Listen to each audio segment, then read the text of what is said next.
the world has finally gone still. The voices, the notifications, the endless movement of the day, all of it has faded into silence. You're here now, in a softer place, where nothing demands your attention and no one expects anything of you. The rush has stopped. The quiet has come. Let it in. Feel it settle around you like a blanket of peace. The air feels lighter. The noise inside your head begins to fade. For the first time in what feels like a long time, you can simply breathe. You don't have to be anywhere else. You don't have to do anything. This is the sacred pause, the holy stillness where God's whisper becomes clear. Be still and know that He is God. Those words are more than a command. They are an invitation to rest from striving, to stop trying to control every moment, to simply let God be God. In the quiet, His presence becomes unmistakable. You can sense it soft, steady, like the rhythm of your own heartbeat. Every breath you take is grace. Every exhale is release. As you rest, you might think of all the moments today when noise filled your mind, the pressure to perform, the thoughts that wouldn't stop circling, the expectations you tried to meet. None of that belongs here. Let it drift away. You are safe in this silence. You are safe with Him. Imagine yourself standing in a field at twilight. The sun has just dipped below the horizon, painting the sky in shades of rose and gold.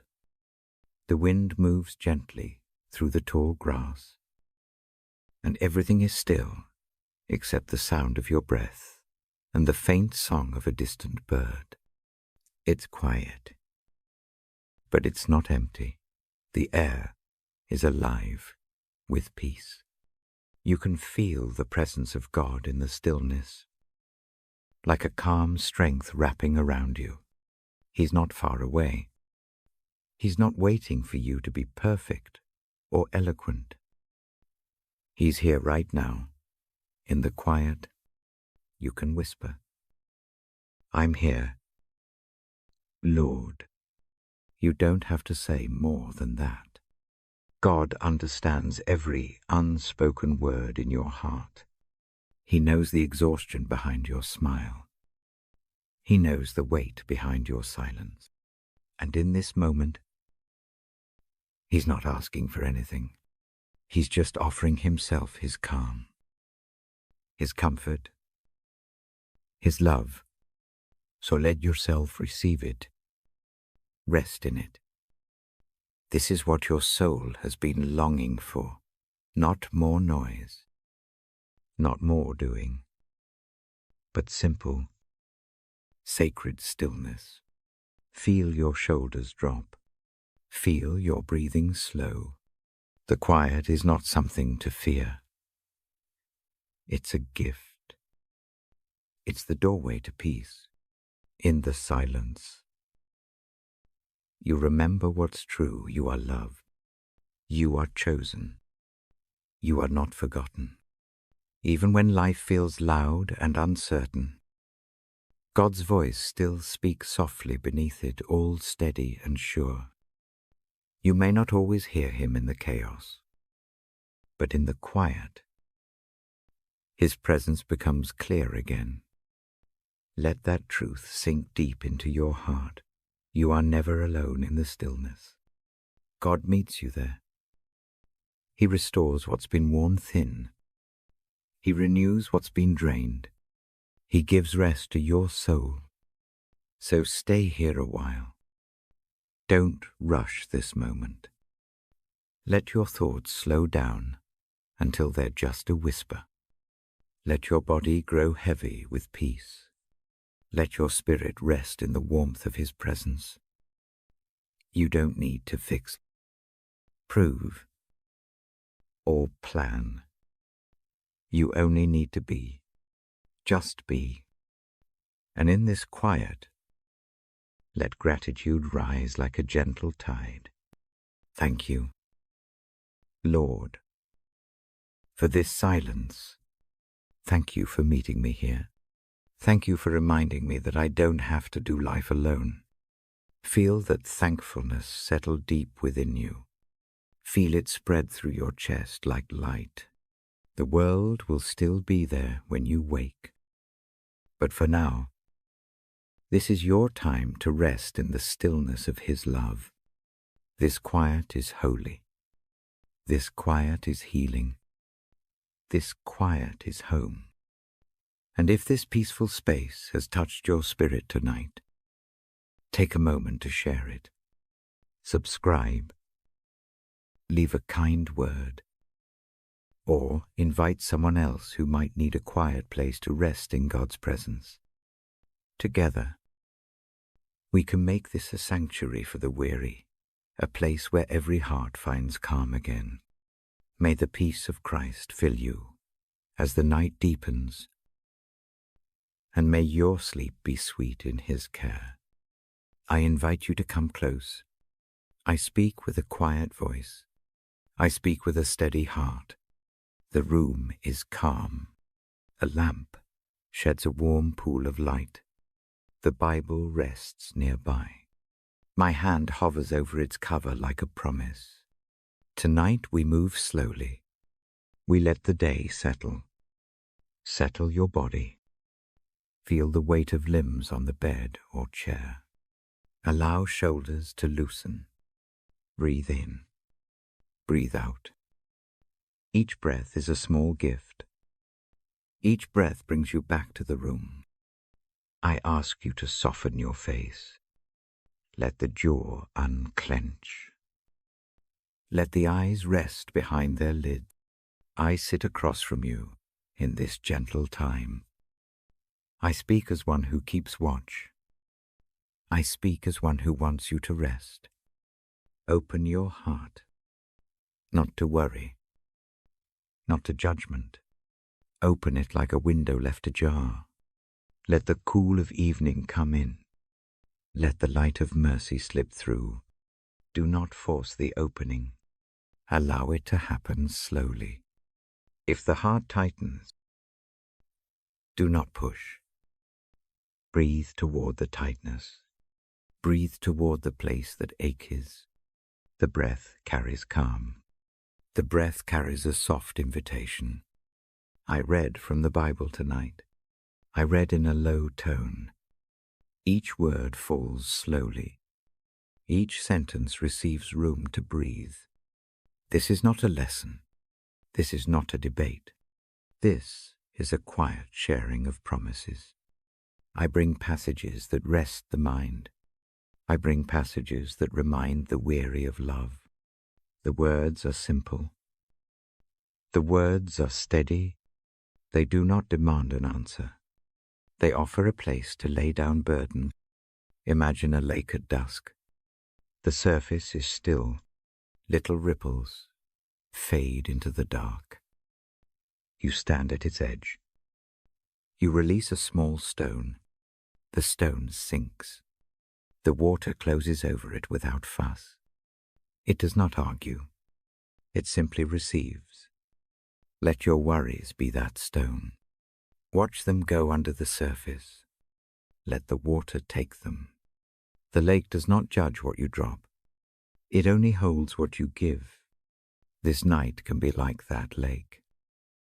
Imagine a lamp in an otherwise quiet room. The lamp is simple and true. It keeps a steady glow. Its light does not flash. It does not demand attention. It simply continues. In the same way, grace keeps its steady glow. It is not loud. It is not frantic. It is present.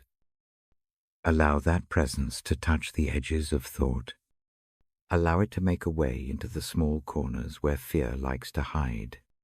If a memory rises that is sharp, notice it without wrestling.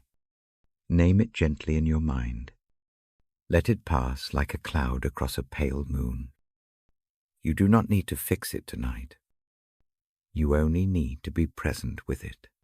Presence is enough. Presence is a balm.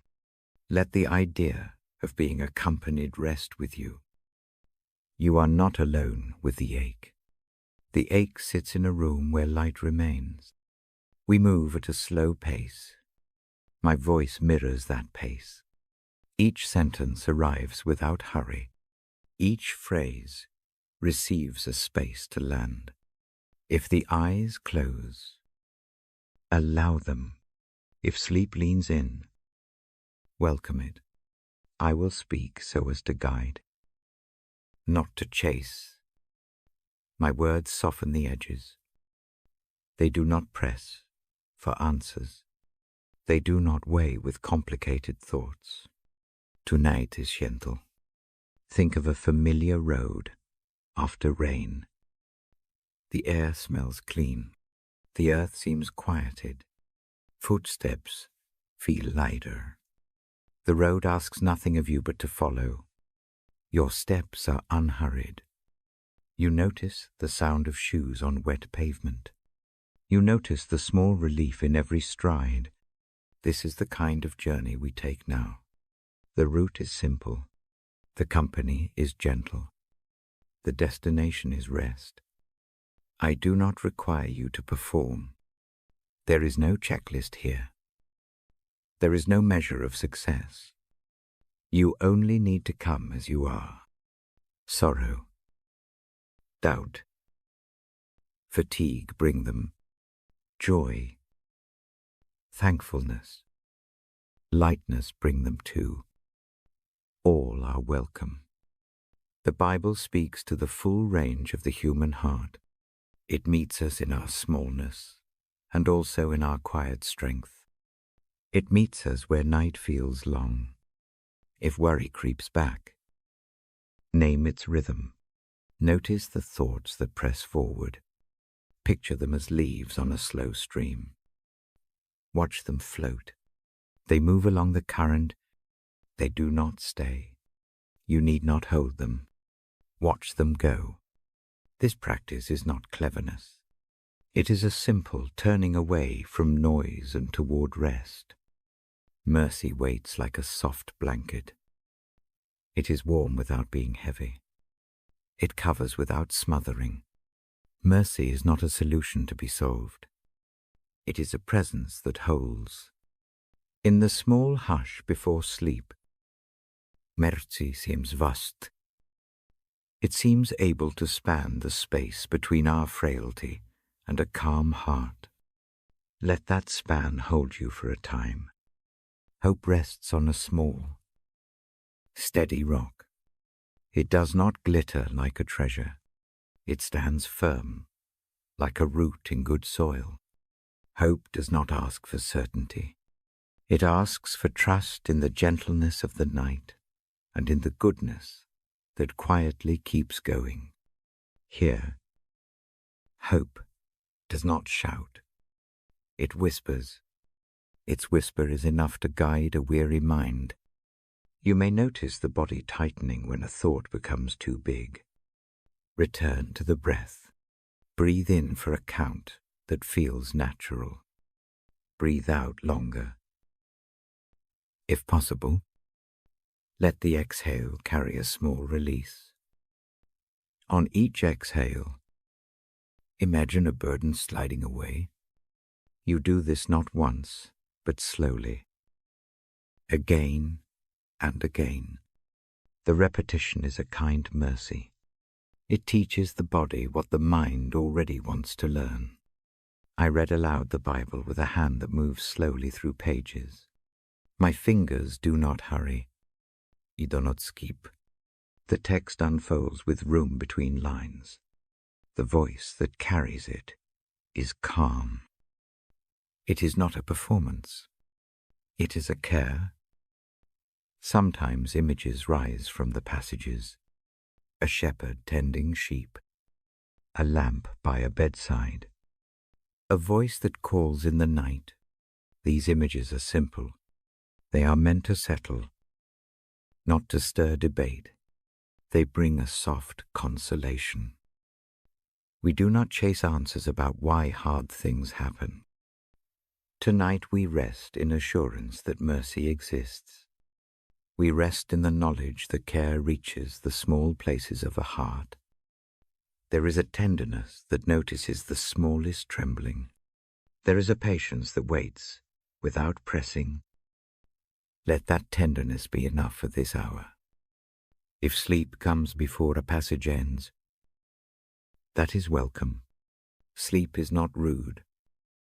It is a gentle taking of rest. Allow it. The reading continues in soft rhythm until you rest. The pages yield their words like a woven cloth, smooth and warm when you wake. The memory of a phrase may still sit like a soft stone in the palm. That is fine. It is part of the keeping.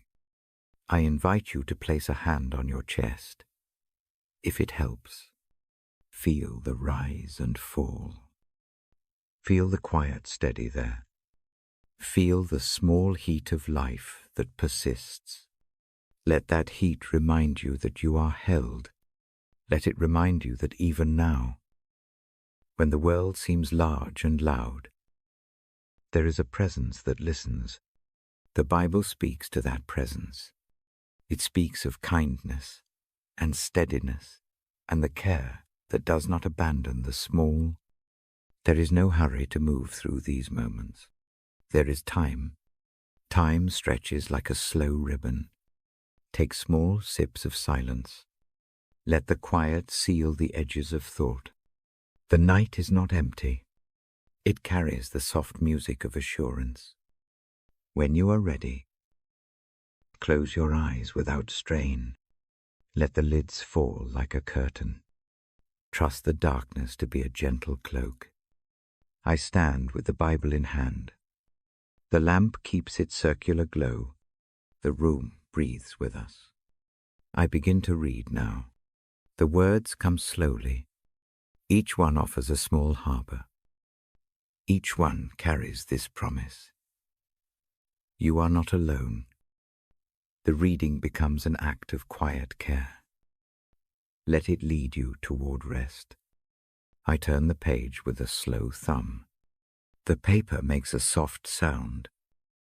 The lamp throws a steady pool of light. My breath keeps time with the quiet. I let the eyes rest on the words without rushing. Tonight I hold one small command from the Psalms. It asks for stillness. It asks that we know presence in the silence.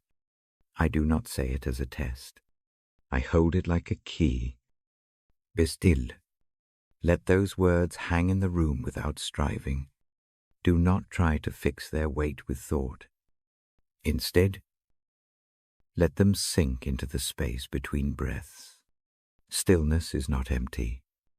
It is a room that receives.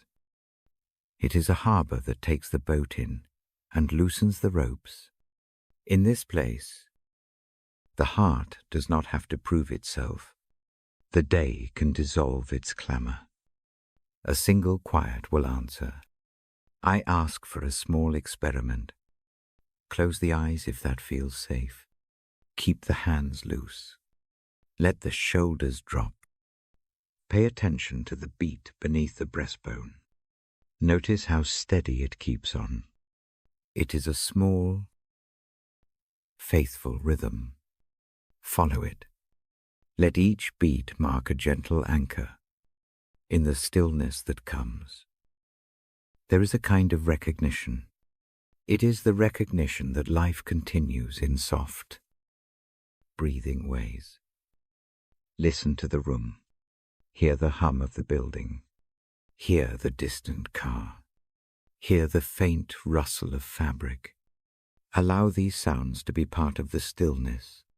They are not intruders. They are the edges of the quiet Even the smallest noise can be a reminder that the world rests too. The sky outside does not argue. It simply darkens. The trees do not hurry. They fold their leaves. This is the tone of the night. I speak the idea slowly. Stillness brings knowing. Knowing is not a sudden solving. It is a soft resting into truth. The truth is simple. There is a presence that is near. There is an attention that notices the small places of the heart. No performance is required. No list of merits needs to be presented. The knowing rests like a warm hand on a cool forehead. It is steady and calm. Imagine a small room with an open window. Cool air slips in. The curtains move without insistence. A single candle burns on the table. Its flame does not shout. It simply keeps burning. In that light, small things appear differently. A cup, a book, a sock folded half right.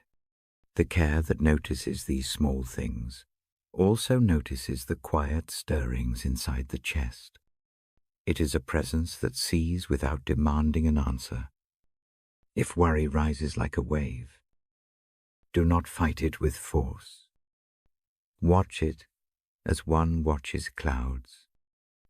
Notice its edges. Notice its color. Give it a name in your mind if that helps. Then let it move along the sky. The act of naming is not judgment. It is acknowledgement. A thought that is acknowledged can move on more easily. Stillness helps this happen. In stillness, thoughts have room to unfold and then to pass. My voice slows. Each syllable is measured. The breathing becomes a small companion. Breathe in through the nose. Hold for a quiet moment. Breathe out gently. On the out-breath, imagine something slipping away. Perhaps it is a tightness around the throat. Perhaps it is a list of unfinished tasks.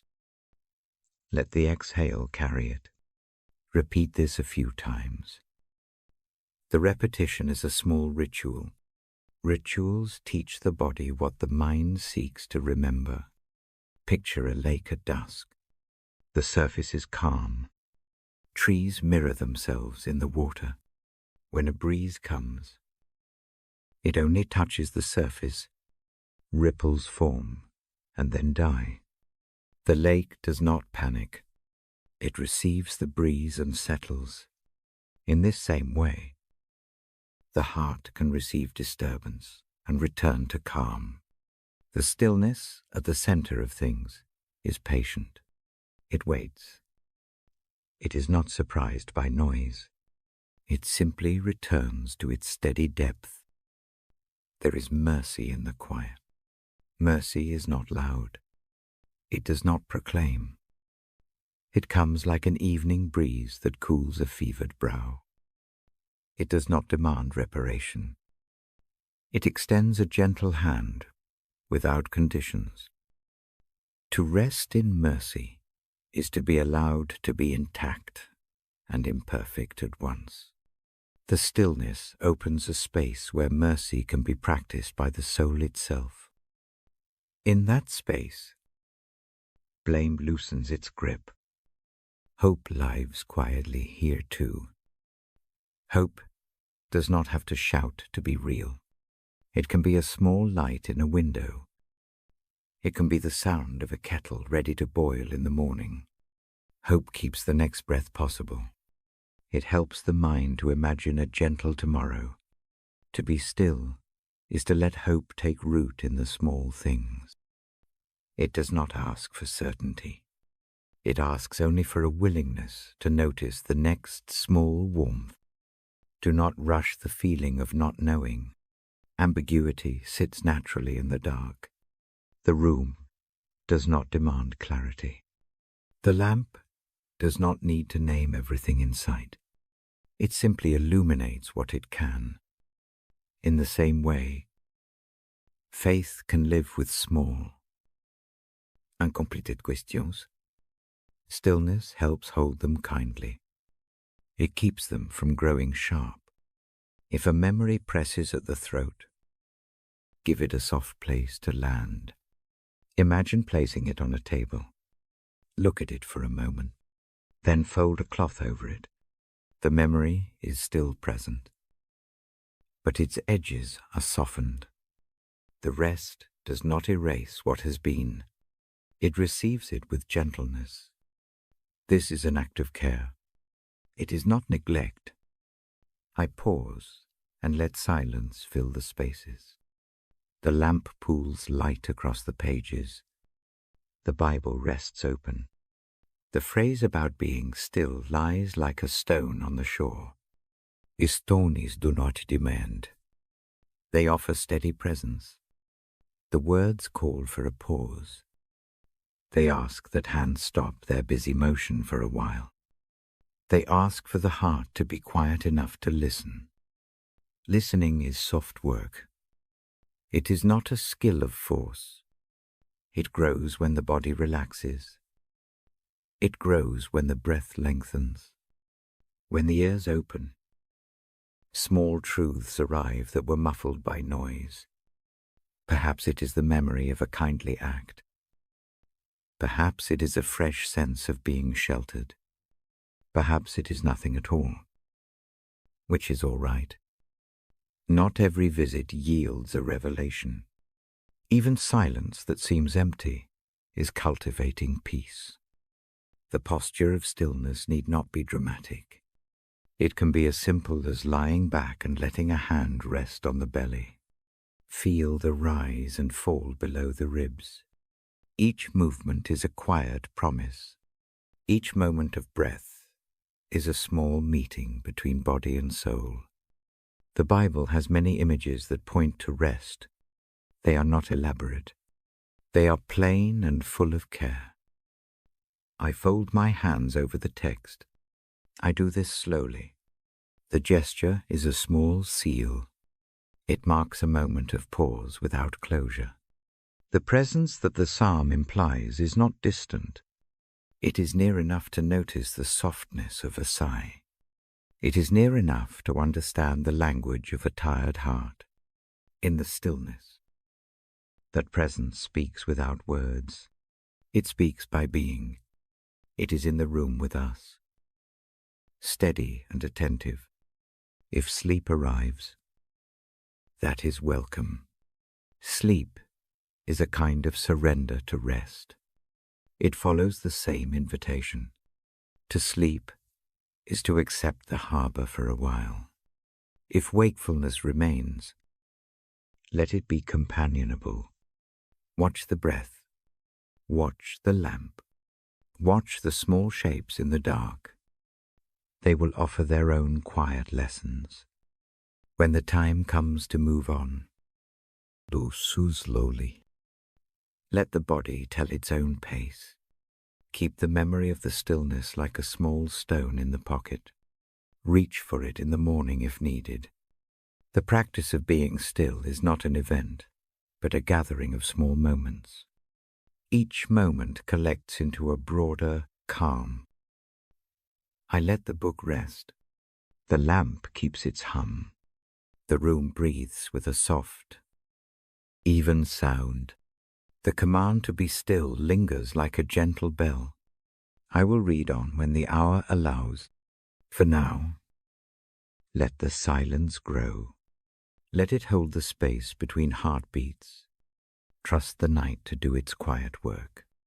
I sit with the Bible open and the room softened by quiet. I place my palm on the page like a promise. The night keeps its steady hush. I speak with a voice that does not hurry. Tonight I hold a simple thought. God is present everywhere. This is not an idea to puzzle over. It is a soft fact to rest upon. Imagine a single thread woven through a wide cloth. The thread runs under stitches, or edges, Through the pattern, it is always there. Even when hidden, I picture God like that thread. The presence we long for moves under the moments of the day. It holds the cloth together, even when eyes cannot see the connecting line. The fabric remains whole. Notice the small things that show presence. A warm cup left on a table, the kettle that sighs and stops, the way your own hand finds the place it belongs on the blanket. Presence is not dramatic. It arrives in quiet ways. It shows up as a careful attention to small needs. The room and the Bible and the lamp share that attention with us now. Breathe with me. I invite a slow, gentle inhale. Count inside the mind to 3. Hold the breath for a soft beat. Release long, and even to the count of 5. Let the exhale be a small lowering of tension. Repeat this pattern a few times. Each breath goes deeper into the body. Each breath gathers the scattered edges of thought into one calm rhythm. As we breathe, imagine the breath as a messenger. It travels from the lips to the lungs and back again. It travels beyond the chest into the quiet corners of the room. If it helps, place a hand over the heart. Feel the meeting of skin and warmth. That touch anchors the sense of being known. The presence that is near meets the breath there. Silent reassurance lives in those places where hands and breath touch. Silence does not mean absence. Silence often means that something greater is listening. In that listening there is a tenderness that does not need to speak loudly to be sure. Feel the quiet as a kind attention. Let it be a harbor rather than an empty space. Resting in this silence, notice a small easing. Shoulders loosen. The jaw unclenches. The head finds its pillow. Literal or imagined. I turn now to a passage I have kept for nights like this. I do not speak the words as an argument. I offer them as a shelter. The passage invites the tired to come and to find rest. It does not shame the weary. It asks for a simple reception of help. To come is to allow ease to enter.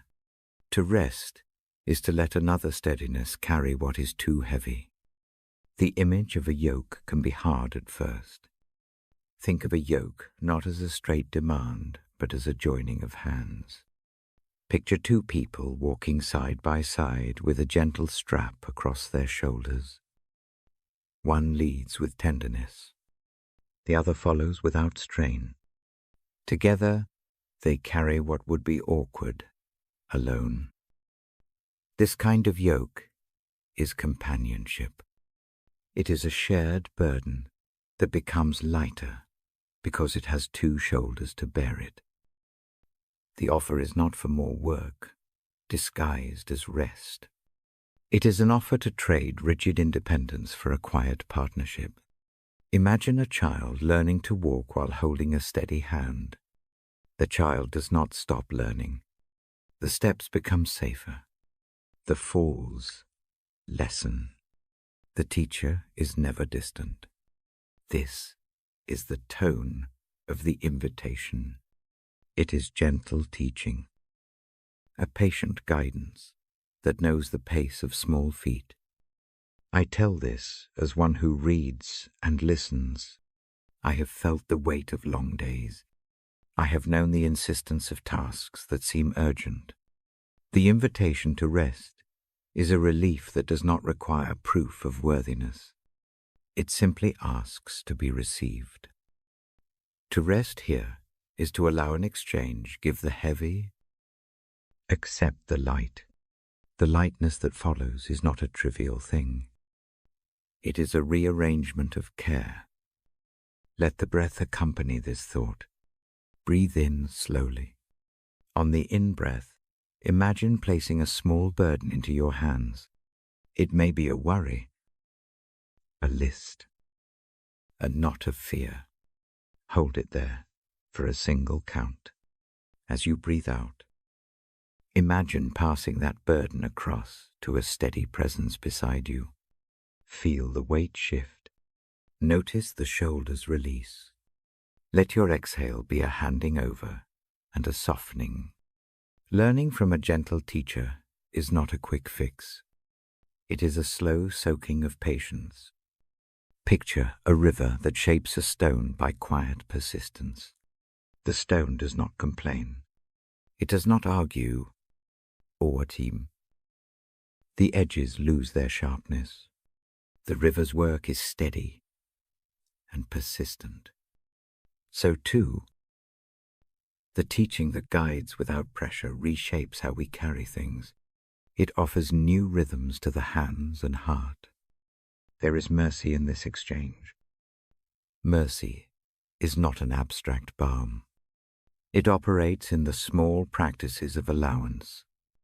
It is the permission to be tired without being judged. It is the space to be imperfect and to be loved nonetheless. In the hush of the room, mercy feels like a soft hand smoothing the hair from a brow. It is both so simple and so profound. Hope grows out of this mercy. It is not a loud promise of certainty. It is the quiet sense that there will be a next moment where care continues. Hope here may look like a candle left in a window. It does not banish the dark, but it offers a point of orientation in the night. The candle's light says, there is company. That company is enough to make sleep feel safer. I invite a slower cycle of breath now. Inhale for the count of 4. Hold for one soft beat. Exhale for the count of 6. Let the exhale draw out like a ribbon. Repeat this pattern slowly 3 more times. On each out-breath, imagine the yoke settling gently across both shoulders. An even balance. Let the body taste the relief of shared weight. Notice how the silence changes as you breathe. It becomes not empty, but attentive. The breath and the quiet begin to form a rhythm like a lullaby. This is the small music of rest. It does not need a chorus. It needs only a steady line and a willing ear. Allow that music to move through the chest and into the limbs. Let it unwind tension like a cord uncoiling. If memories come that tug at the heart, bring them into the light of this presence rather than pushing them away. Look at them with the soft curiosity you would afford a small child. Ask, without words, for them to be received. Often a memory calmed by attention loses its sting. The presence that listens takes even sharp recollections into a kind steadiness. I sit with you in this moment, and I do not require you to change quickly. The rest on offer is gradual. It is like a slow tide that comes in and smooths the shore. Each wave eases a little more of the sand back into calm. There is time for the waves to work. The pace is gentle and patient. When the room grows even quieter and eyelids feel heavy, let sleep come without hurry. If wakefulness remains, let it be gentle company. Keep returning to the breath. Use the slow pattern when the mind presses. If a thought insists, hand it across to that steady presence. Like passing a lantern from one palm to another, trust that the lantern will be held. I close the book often with a hand that lingers. The lamp keeps its warm glow nearby. The idea of being invited to rest echoes softly in the room. In this echo, the omnipresence I spoke of becomes not a distant truth, but a near and tender fact. It is here with the breath, the hand on the chest, the quiet room. Let that presence be the place where burdens shift and sleep can find you. When you are ready, let your breathing return to its natural song. Let the last exhale be a small surrender and a small gathering. The rest that comes from being known is slow and sure. I stay a little longer in the hush. I will read the passage itself in the next part. For now, hold the image of the yoke as partnership and the breath as a shared rhythm. Let them accompany you into the night. I sit with the Bible open in my lap. The lamp keeps a soft circle of light. My voice stays low. Tonight I want to guide a simple act. It is an act of handing over. It is the quiet receiving of a promise that asks nothing of performance and everything of trust. There is an invitation that I carry gently. It is not a list of rules. It is a doorway left open in the evening. The invitation reaches toward the weary.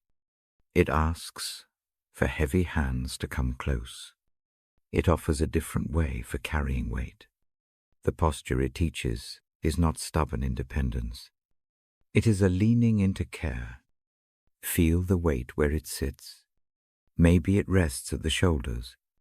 Maybe it hangs like a heavy bag by the side. Maybe it presses at the chest as a tightness that will not let the breath settle. Name it inside, quietly. Give it a small, calm label. A name makes a thing possible to move. I invite a small exercise. Breathe in slowly. Let the air travel down to the belly. Hold for a soft count. Breathe out and let some tightness fall away. Repeat this a few times. Each breath is a small clearing. Each exhale loosens a little knot. The breath becomes the hand that guides the movement of letting go.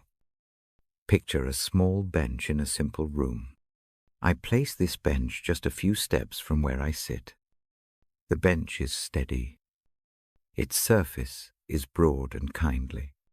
Bring the imagined burden with you. Walk the short distance. The steps are slow and careful. Do not hurry. Lay the weight on the bench. Notice the sound it makes as it lands. Feel a shift in the shoulders when the weight rests on wood instead of bone. Now imagine a presence beside the bench. It is not distant. It comes quietly, with hands that know how to receive. There is no hurry in those hands. They do not pry the burdens open. They take the load as it lies. With a tenderness that surprises, watch as the burden lifts from the bench and is held in a steady, gentle grip. Feel the space left behind on the seat. Notice how the spine finds a little more ease. A small warmth flows down the arms and into the chest. Call that warmth what it is for you, mercy. Relief. Grace. The name matters less than the felt shift. Grace moves like a soft cloth being laid over a weary place. It does not press. It covers. It protects.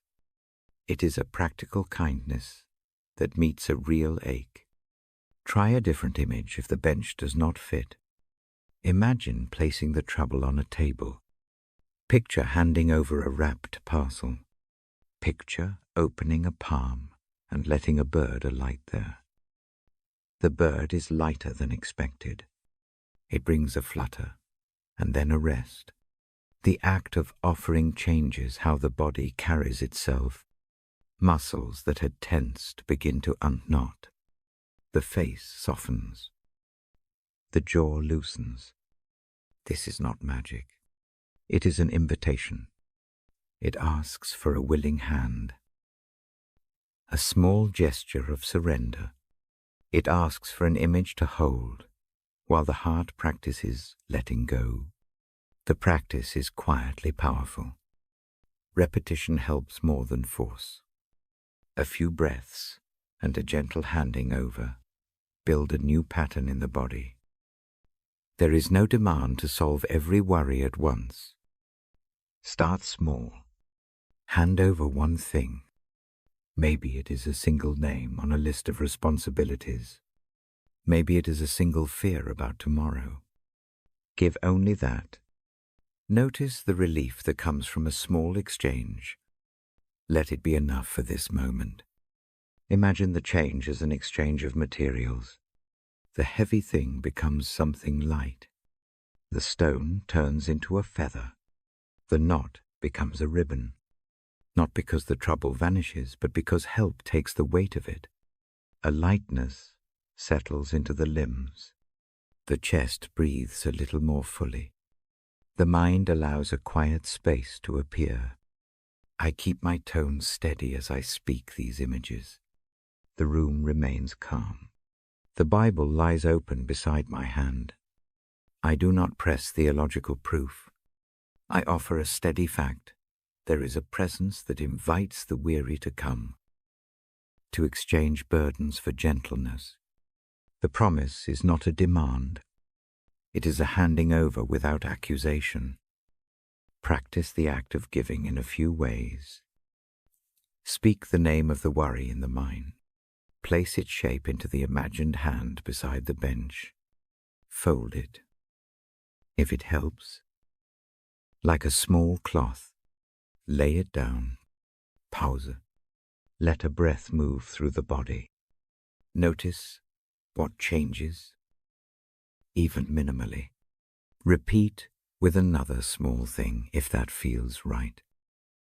If the mind protests, if it says that surrender makes one vulnerable, listen to that voice.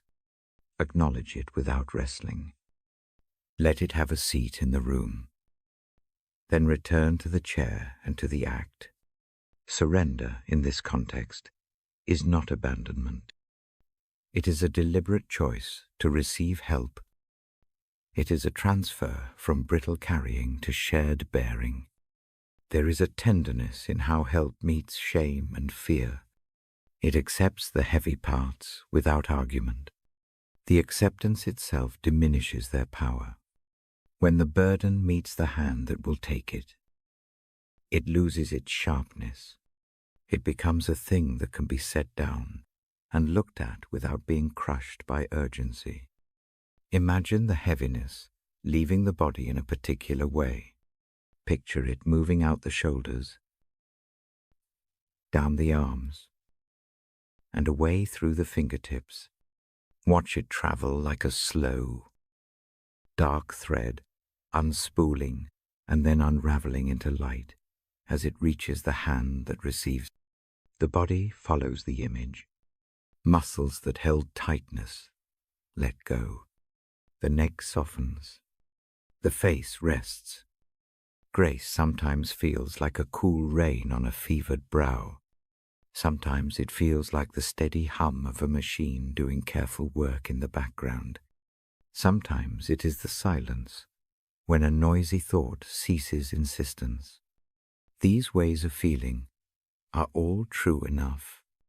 They are ways the heart and body know that help is near. Hold the sense of being accompanied. Now, there is no shame in having needed help. This presence does not tally failures. It keeps track only of the next small step toward rest.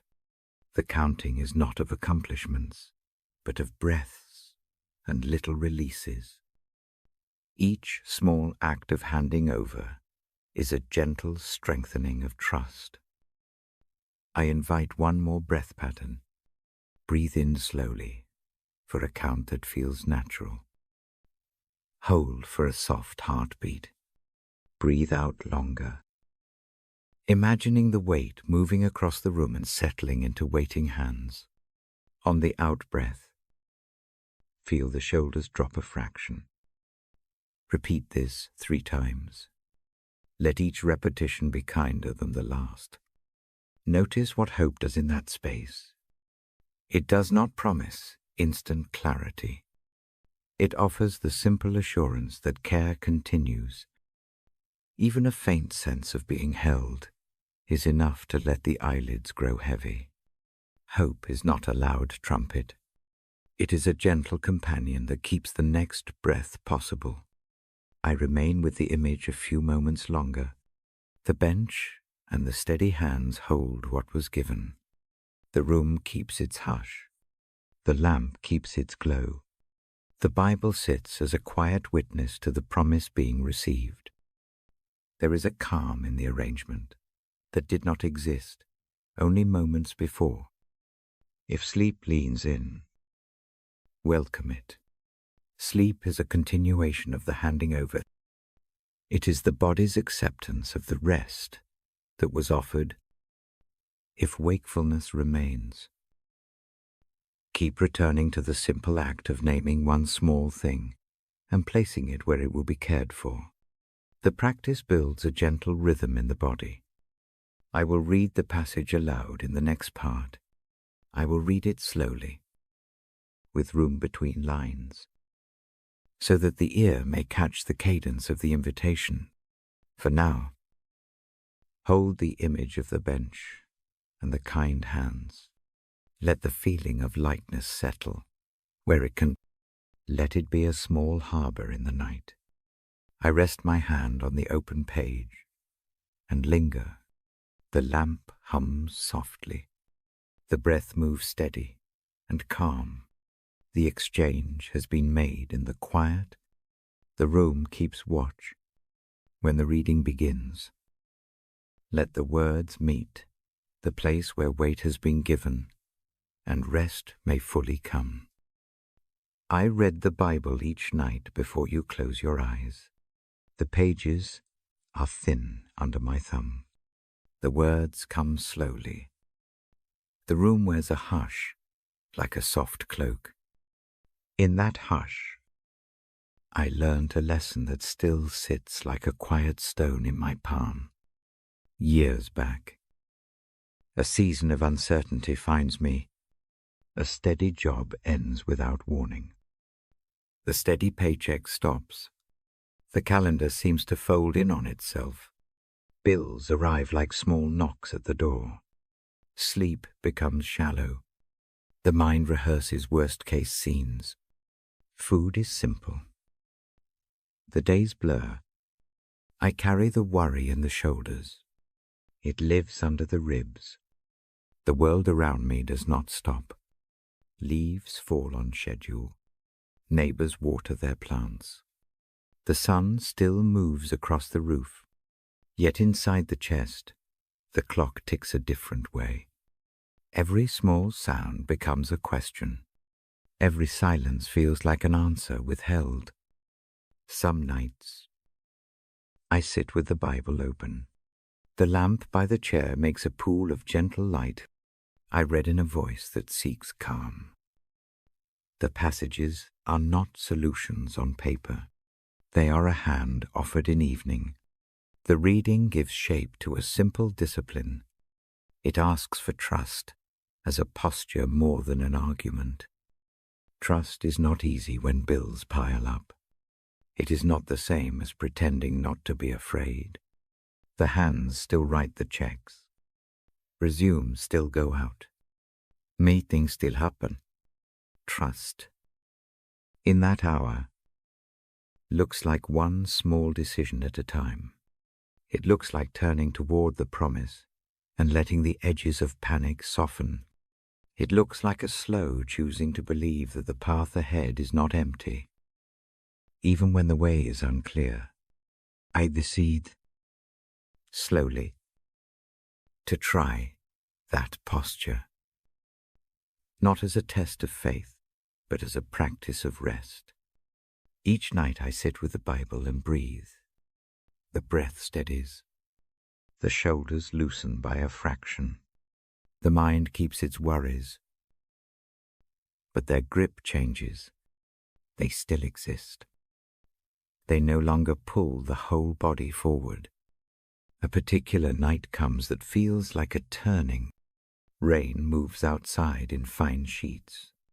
The lamp throws a steady disk of light across the page. I read aloud in a voice that is soft and deliberate. Without forcing anything, I bring one worry to mind and imagine handing it over. I do not ask for an immediate fix. I only place the worry in a kind of waiting room. I fold it into a phrase of trust and let sound carry it out. Sleep comes differently after that night, not like a door slammed shut, but like a slow closing. The mind falls into a rhythm that is not frantic. It rests in a space where something steadier watches. The chest loosens enough to allow fuller breaths. In the morning, fear still sits at the table, but it does not speak as loudly. The edges of the day hold a small quiet that was not there before. The changes that follow are not dramatic. The phone call that offers a new job takes weeks. A neighbor leaves bread on the porch when funds are tight. A friend offers an extra hour of work for a quiet fee. None of these are miracles in the way. Stories sometimes promise. They are small acts of care that arrive while the heart is learning to trust. The trust is not a guarantee of easy outcomes. It is a steadying that makes space for help to be received. I learn that trusting God's plan does not mean sitting idle. It means continuing the work that is in front of me, while holding the bigger picture with a softer hand. I polish the resume. I walk to interviews. I answer calls. At night, I return to the Bible and the lamp. The practice of reading anchors the days. The presence felt in those pages becomes a quiet companion for the errands and the conversations and the days that stretch on. There is a particular morning I remember. The sky is thin and pale. A letter arrives sooner than expected. It is a small offer for part-time work. It will not cover everything. It will cover enough to give a breathing space. The relief is not immediate jubilation. Instead, it arrives as a long exhale.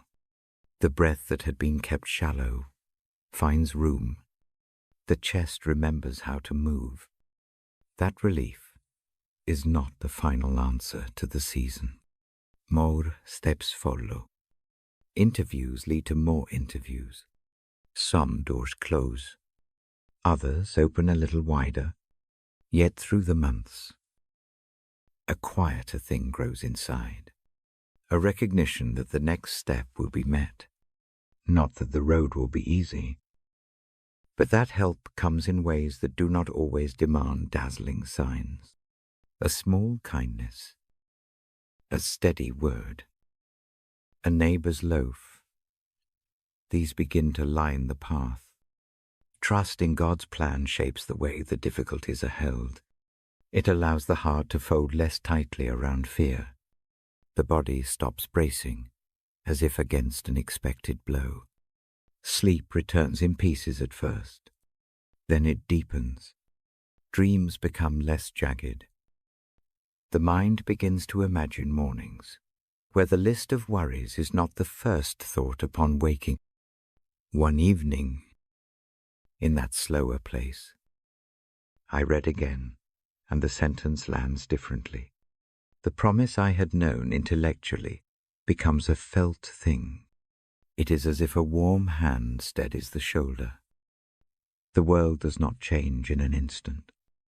The accounts still require tending, but the inner weather shifts. Cold panic thaws to a gentler concern. The work stays real, the anxiety loses its power to steal the present. Trust also reshapes relationships. When fear no longer speaks as loudly. Conversation calme. A friend hears the worry, but does not receive the panic. A partner in life can listen without being pulled into crisis. Decisions become shared in a clearer way. The doing of life becomes less choreographed by dread and more by choices made together. There are nights when old anxiety tries to return. It knocks at the window in familiar rhythms. When that happens, I go back to the practice. I sit with the Bible and breathe. I name one small thing and place it in an imagined hand that will receive it. Images help. A small folded cloth. A single pebble placed on a shore. These images change the body's response. Muscles release. The jaw unclenches. The mind recognizes a safe shape to rest in. The peace that grows is not a final triumph. It is not the removal of all struggle. It is a quiet presence that steadies the hands while the work continues.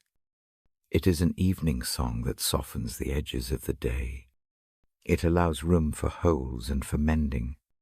It keeps company with the real tasks on the table. I speak about this story in a way that asks not for credit. I do not present it as a model to mimic without nuance. It is a small report from a life that learns. The lesson I wish to pass on is simple. Trust does not avoid effort. It changes the posture with which effort is performed.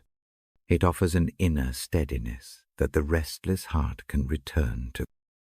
It is like a compass that does not stop storms, but helps the hand steer through them. Sometimes it feels like the trust was given to me rather than something I gathered myself. In quiet moments, the sense of being watched over is gentle and practical. It shows up in small kindnesses and in the endurance to keep moving forward one step at a time. The presence that the Bible describes becomes less a distant idea and more a companion in the room with a lamp. The final months of that season blur into a steadying routine. The work stabilizes. Savings rebuild slowly. The cadence of prayer and reading continues. I take no credit for sudden fixes. I keep the practice because it keeps the peace. The peace is not flashy. It is the soft tone the voice takes when fear is not in charge. It is the way sleep returns when the body is allowed to trust air into the lungs without tightness. No. When nights arrive and the mind wants to run with worry, I return to the same small acts. I open the Bible. I read slowly. I breathe. I hand over one thing at a time. The practice has a memory built into the body. The muscle of trust grows in quiet repetitions. It does not erase caution. It simply changes fear's role at the table. There is a calm in that memory that I bring to you tonight. The lamp is still. The Bible rests. My voice is low. If worry sits heavy where you are invited to this slow practice. You do not have to solve everything before sleep. Begin with one small trust. Place it gently into the hand beside you. Breathe. Let the exhale carry the weight to a place that is steady. The story ends not with neat closure, but with a continued habit. Trust becomes a habit as simple as touching the page and breathing. It becomes the background music to ordinary days. It does not cancel the hard parts. It makes them less capable of stealing the whole night.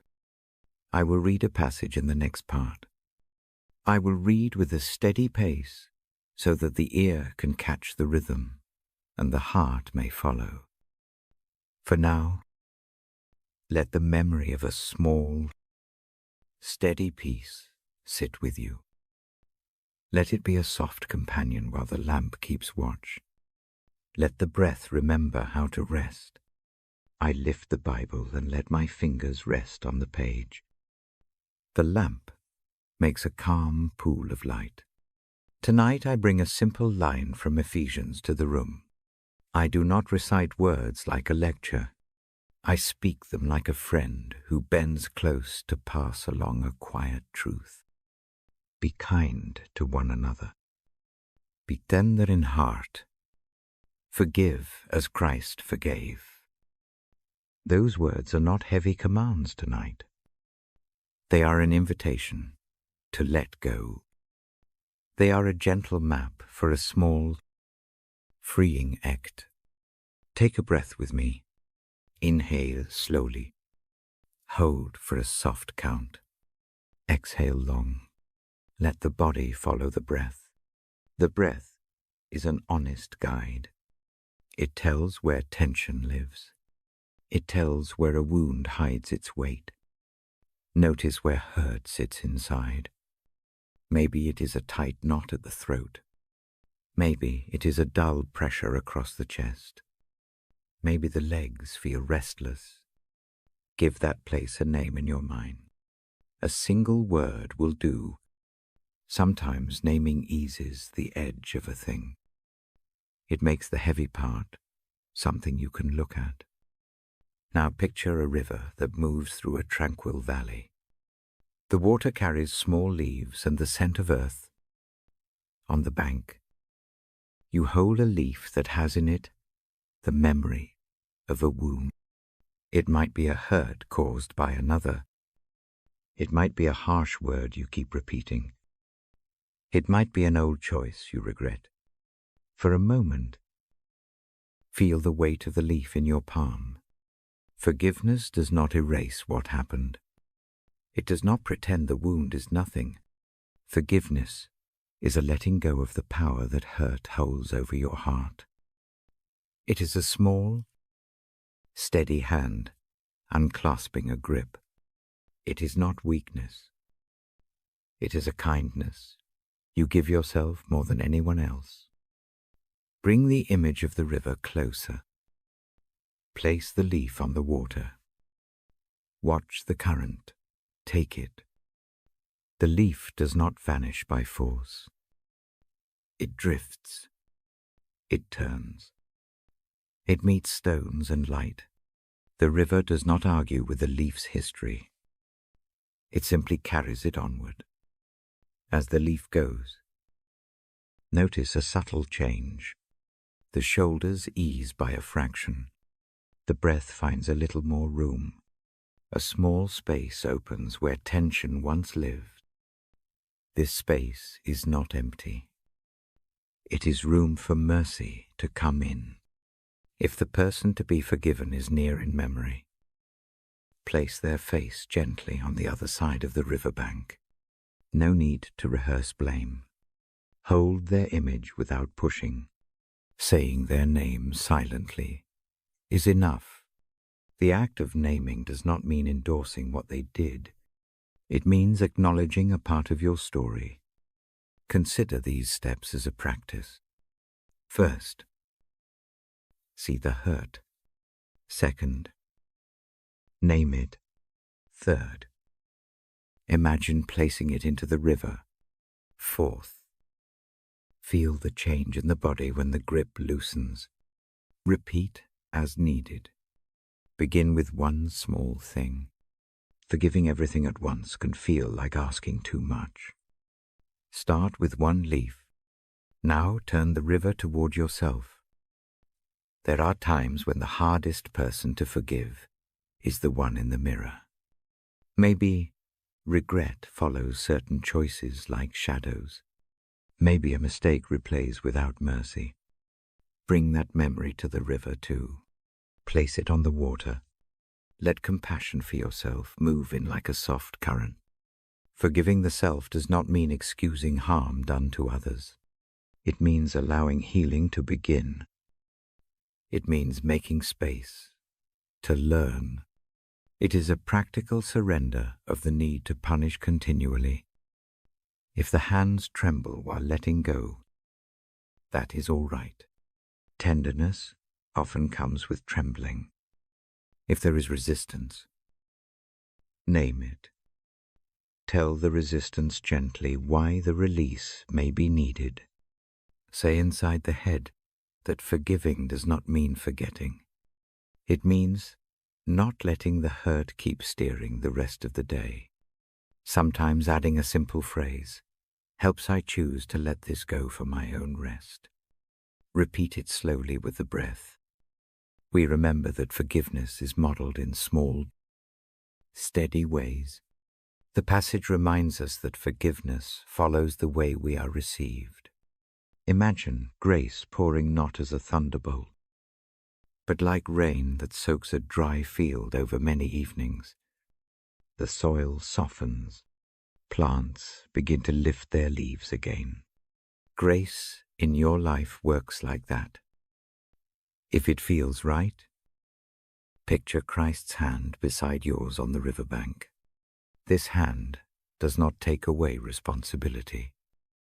It holds steady as you loosen your grip. It is a witness to the letting go. The presence beside you offers a steady warmth, the kind that does not demand proof, but simply accompanies the small act. Let that presence be the place where the weight lands. If that brings comfort, forgiveness sometimes raises fear that letting go will invite harm again. That fear deserves care. Forgiveness does not require immediate reconciliation in every case. It does not always mean returning to what was unsafe. It can be a private, interior release that frees the heart while boundaries stay in place. Keep the judgments of safety in one hand and the act of release in the other.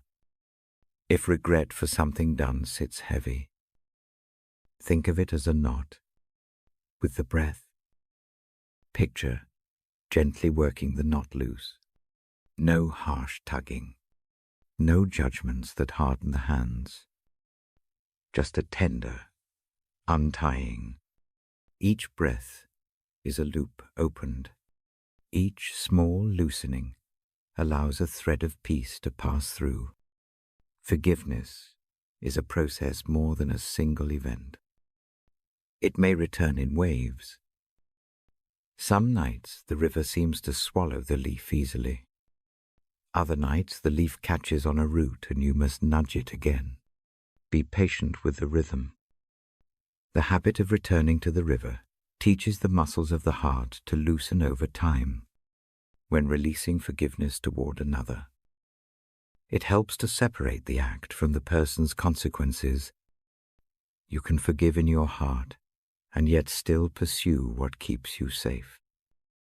Imagine two paths beside the river. One path holds the letting go within.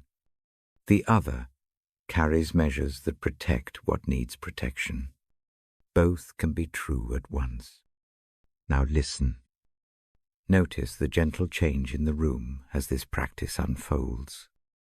The lamp seems softer. The breath slows. The body allows a small lengthening.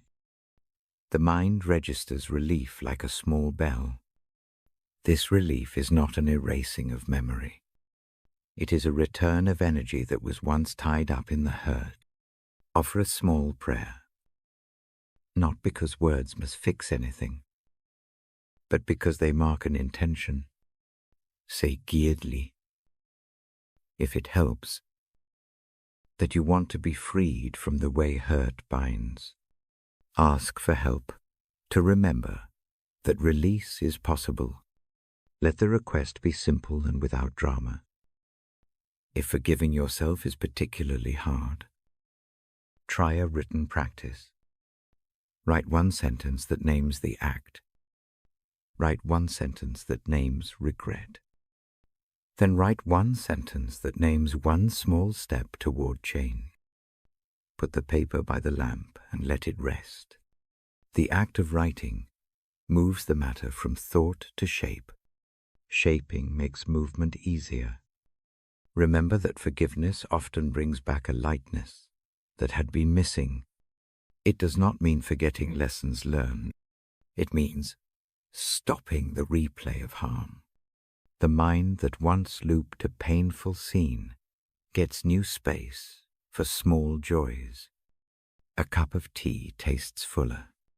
A bed feels more like rest. Sleep becomes softer. If anger surfaces, welcome it without letting it dictate the moment. Anger can be a guide. Notice where the anger lives. Use the breath to move its edges. Let the river take some of the heat away. Anger that is seen and cared for loses its sharpness faster. We are not aiming for perfection. The work of forgiveness is humble in scope. It asks for small changes, a loosened grip, one leaf on the river, a softer breath. These small changes gather into a different posture towards days. They do not fix every wound at once, but they free enough energy for tenderness to grow again. Stay with the quiet a few moments. Feel the breath.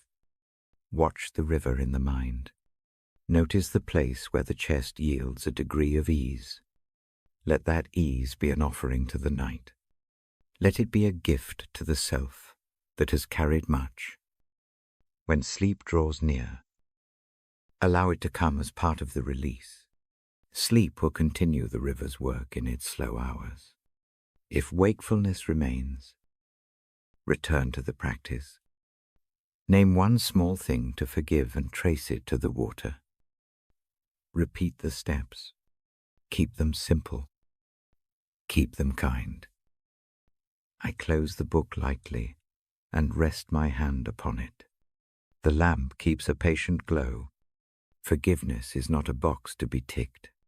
It is a gentle habit formed by return. Tonight's practice asks for just one small letting go. Let the room carry it for you as you breathe. Let the presence beside you hold it until the morning light. When the reading resumes in the next part, I will speak slowly again. I will give room for the words to settle.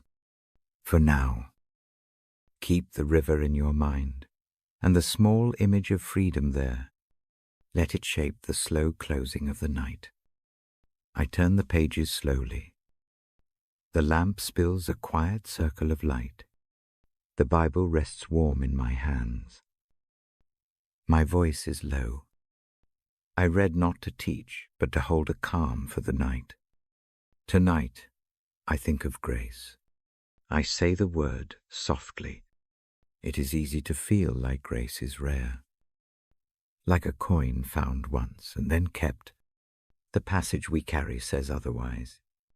It says, grace is not a single coin but a river.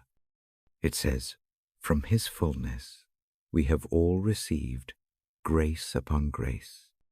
The phrase sits like a lantern in the dark.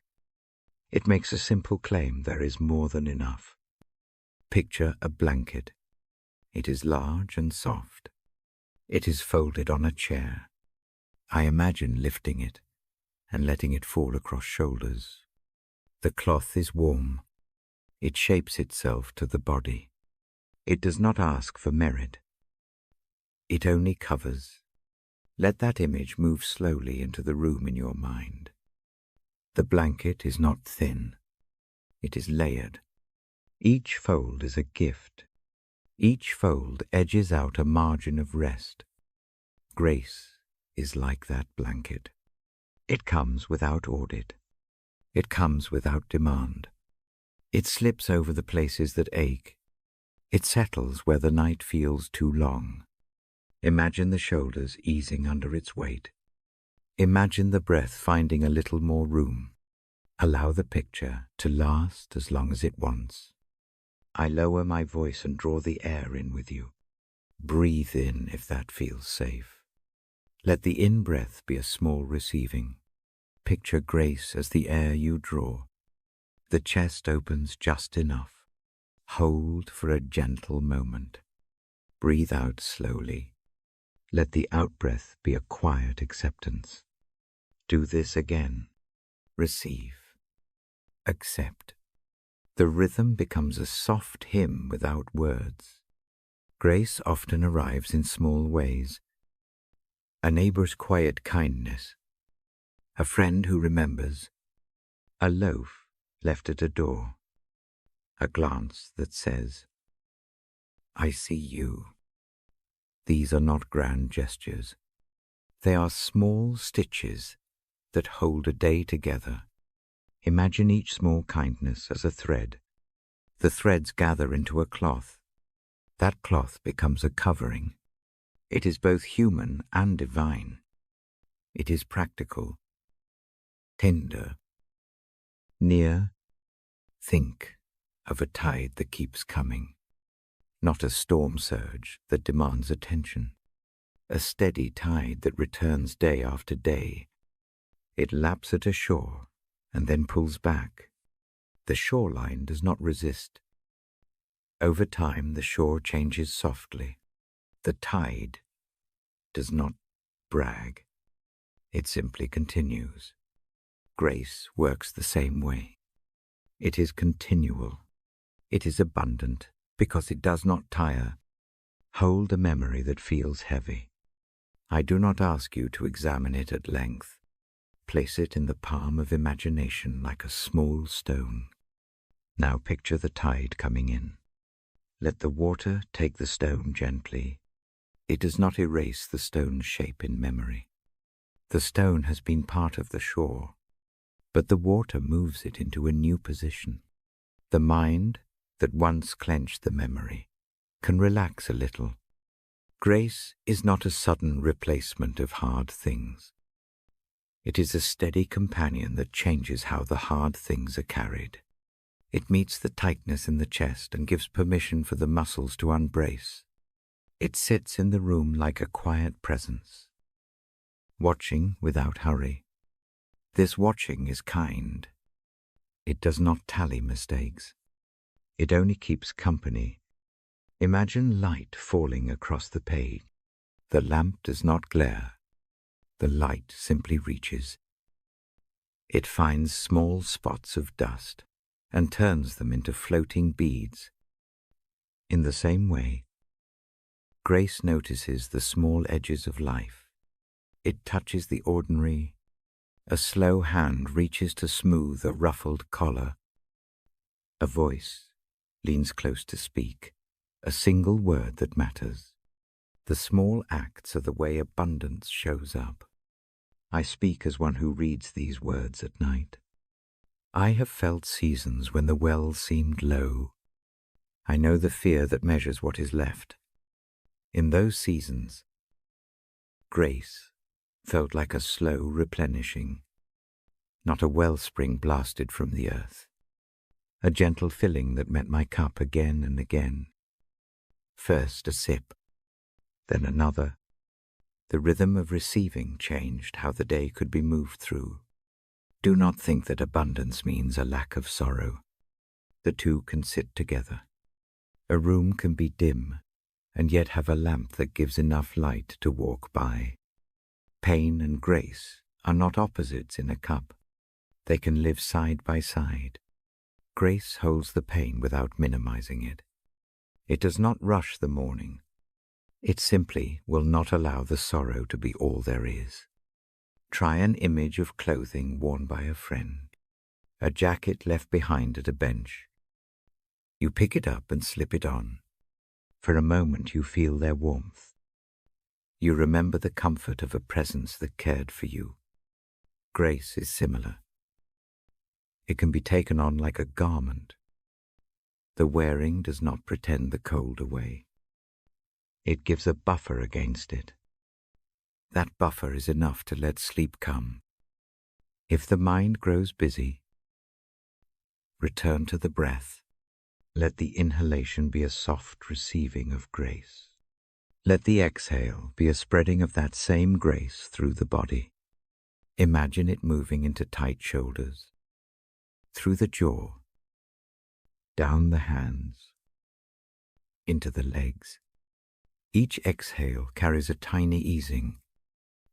Repeat this pattern. The breath becomes a shuttle. It weaves grace into the fabric of the night. Picture a house at evening. The windows glow one by one. Each lit room holds its own small life. The house is not a glare of many sermons. It is the warmth of kitchens and chairs, of cups cooling on saucers. Grace is like that evening illumination. It is not an argument. It is presence that comports itself in modest, real ways. It warms a corner. It keeps watch. Grace is also patient. It comes in its time. It sometimes waits until a heart is ready to receive. But it does not leave. It is like a steady light under a slow cloud. The cloud can seem to block it. Still, the light continues. It is only a matter of time before the cloud thins, and the light is noticed again. I keep my hand on the page while I speak. The book is a quiet witness. The words within it point to this continual giving grace upon grace. I do not offer complex theology. I offer a simple assurance. There is an ample mercy. There is an ever-present kindness. These things meet the tired with practical tenderness.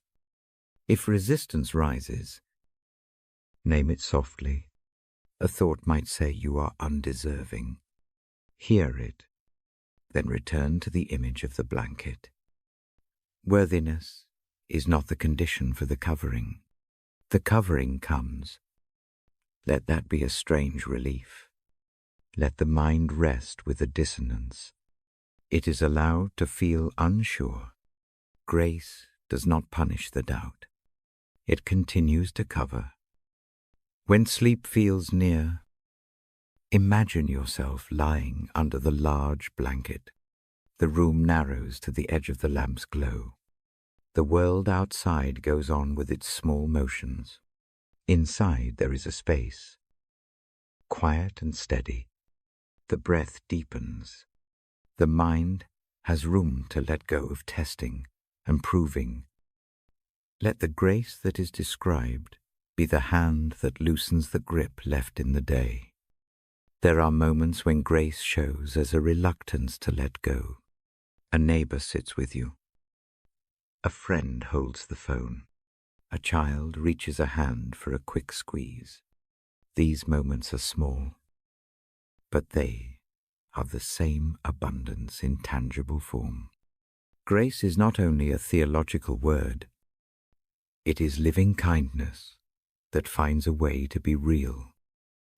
I will sit with this silence a while. The lamp keeps its pool. The Bible rests open. Let the senses come back to a slow rhythm. Hear the soft hum of the house. Feel the weight of blankets. Notice the skin of the face against the pillow. The presence that gives grace is not loud. It is present. It is enough. When the next part comes, I will read the phrase slowly. I will let the cadence shape the ear. I will speak the image plainly, so the room may receive it. For now, hold the feeling of being wrapped. Let the picture of abundance gather the night into a safe place. Let the breath carry you back to the lamp and to the blanket. Let the thought of grace upon grace settle like a soft hand on the chest. Rest here a little longer. Receive. Breathe. Be covered. The night keeps watch. The promise keeps offering. Sleep when you are ready. I will be here to read on. I sit with the book open and a soft lamp at my side. The room breathes in slow time.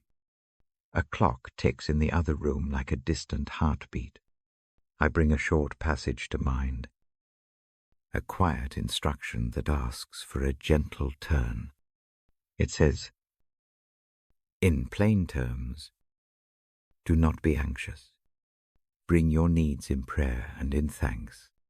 Peace will come to guard the heart. I want to tell a single story tonight. It is small. It is not a sermon. It is a witness to what happens when prayer and gratitude meet a worried heart. I met this person at a table by the window. The light was weak that afternoon. The hands that folded the cup were steady, but the eyes held a kind of worn caution.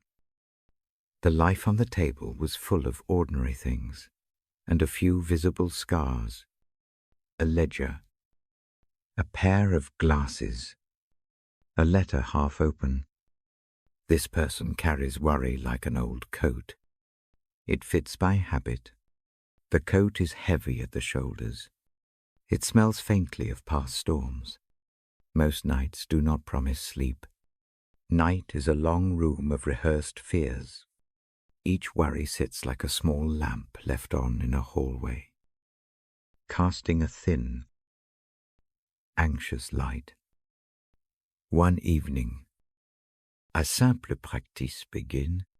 Prayer does not arrive as a grand act.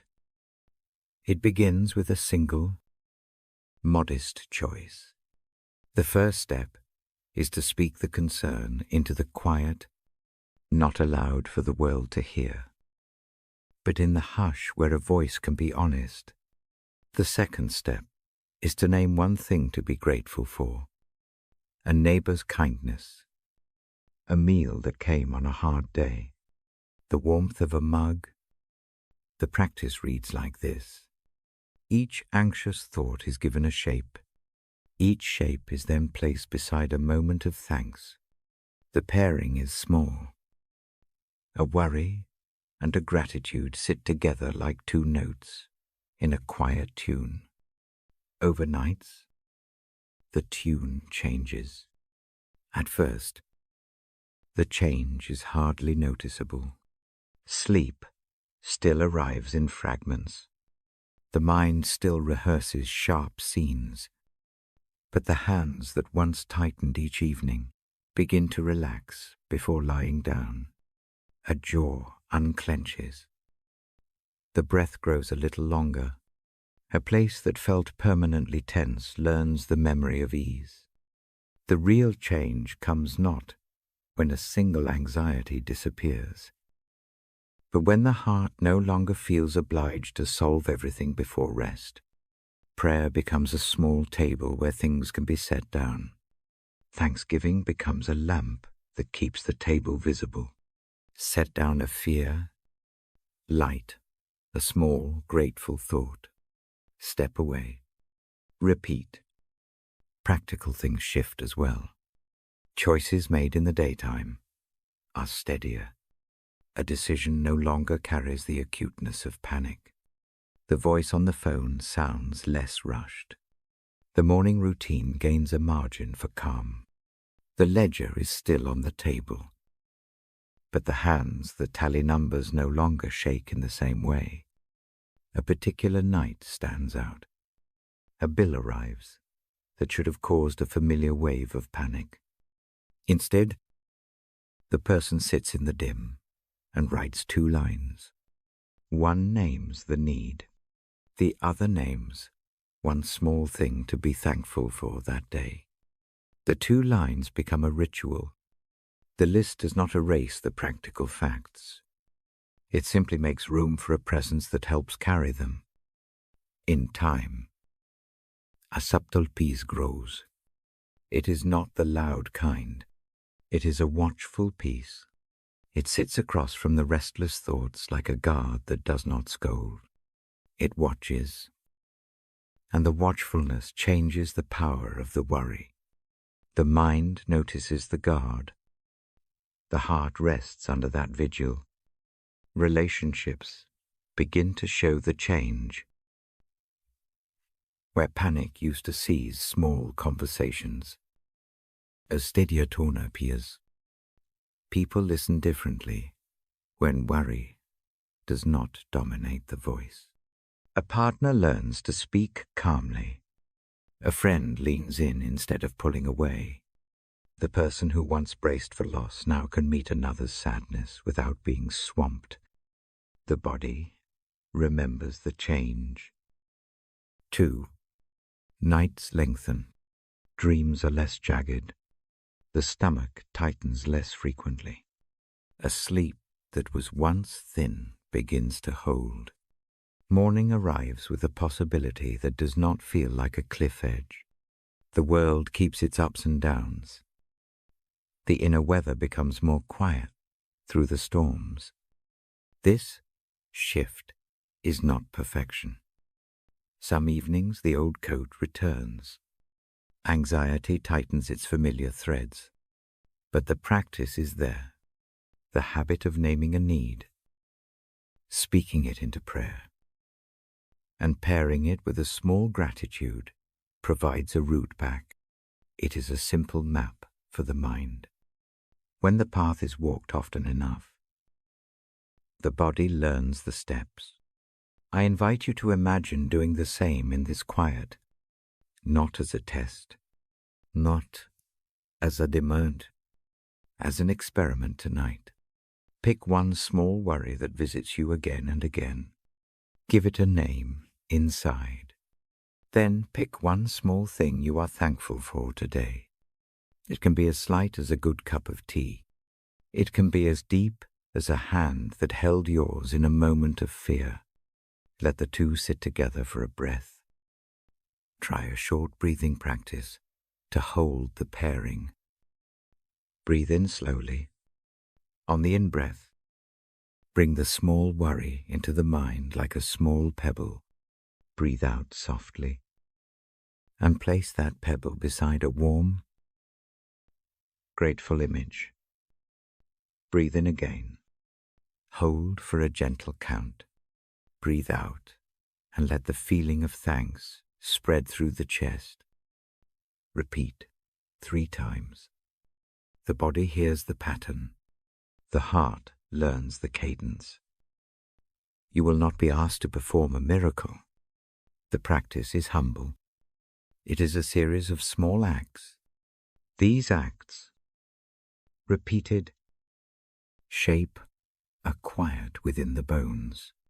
They invite the peace that was promised to stand at the center of nights, even when the outer circumstances are noisy. Think of the peace as a guard. Guards do not erase trouble. They keep watch. They stand between you and an overwhelming tide. The guarding peace that the passage speaks of is like that. It does not make all storms cease. It keeps your heart and mind from being swept away. Reflect for a moment on how grace may have touched your life already. Not in grand declarations, but in subtle ways.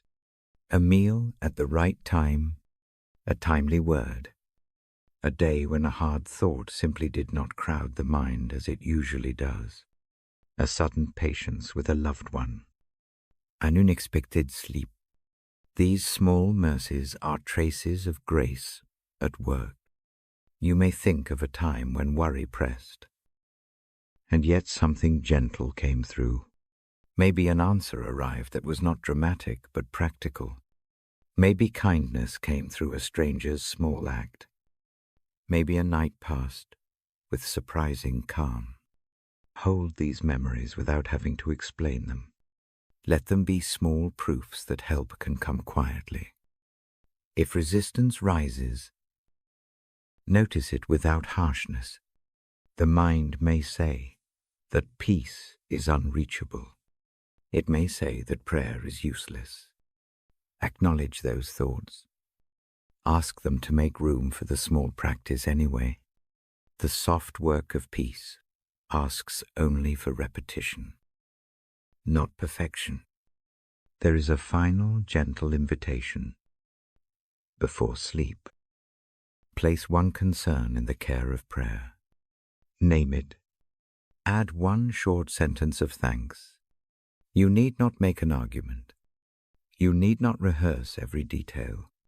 Simply present the need and the gratitude. Then breathe and let a quiet come. The person in my story does this now most nights. The coat of worry still exists in the closet, but it is no longer worn by default. Some evenings it comes out for a moment. Some mornings it rests in a corner. The inner weather is not permanently bright. It is steadier. The guard keeps watch. Rest in that possibility for yourself tonight. You are invited to bring your small needs into the hush. You are invited to notice the small things that have been given. Do it with gentle patience. Do it without demand. Allow the practice the time it needs. I will read the passage slowly in the next part. I will speak it in a low tone, so the ear may take its cadence in. For now, let this story sit in the room. Let it be a quiet companion. As the lamp softens, prepare one small worry and one small thing to be thankful for. Hold them together for a breath. Let the evening carry them both towards a watchful peace. I open the Bible and let the page fall where the lamp's light rests. Soft. I speak in a low tone. Tonight I choose a single promise to hold. The words come slowly. They are a small harbor. I read Isaiah 4:3-2 in a voice that does not hurry. When you pass through the waters, I am with you. When you walk through fire, you do not burn. The sentence lands like a steady stone. It asks nothing of the night except to be received. I tell a story from a time when the words find me in practice, not just in thought. A season comes that feels like a flood.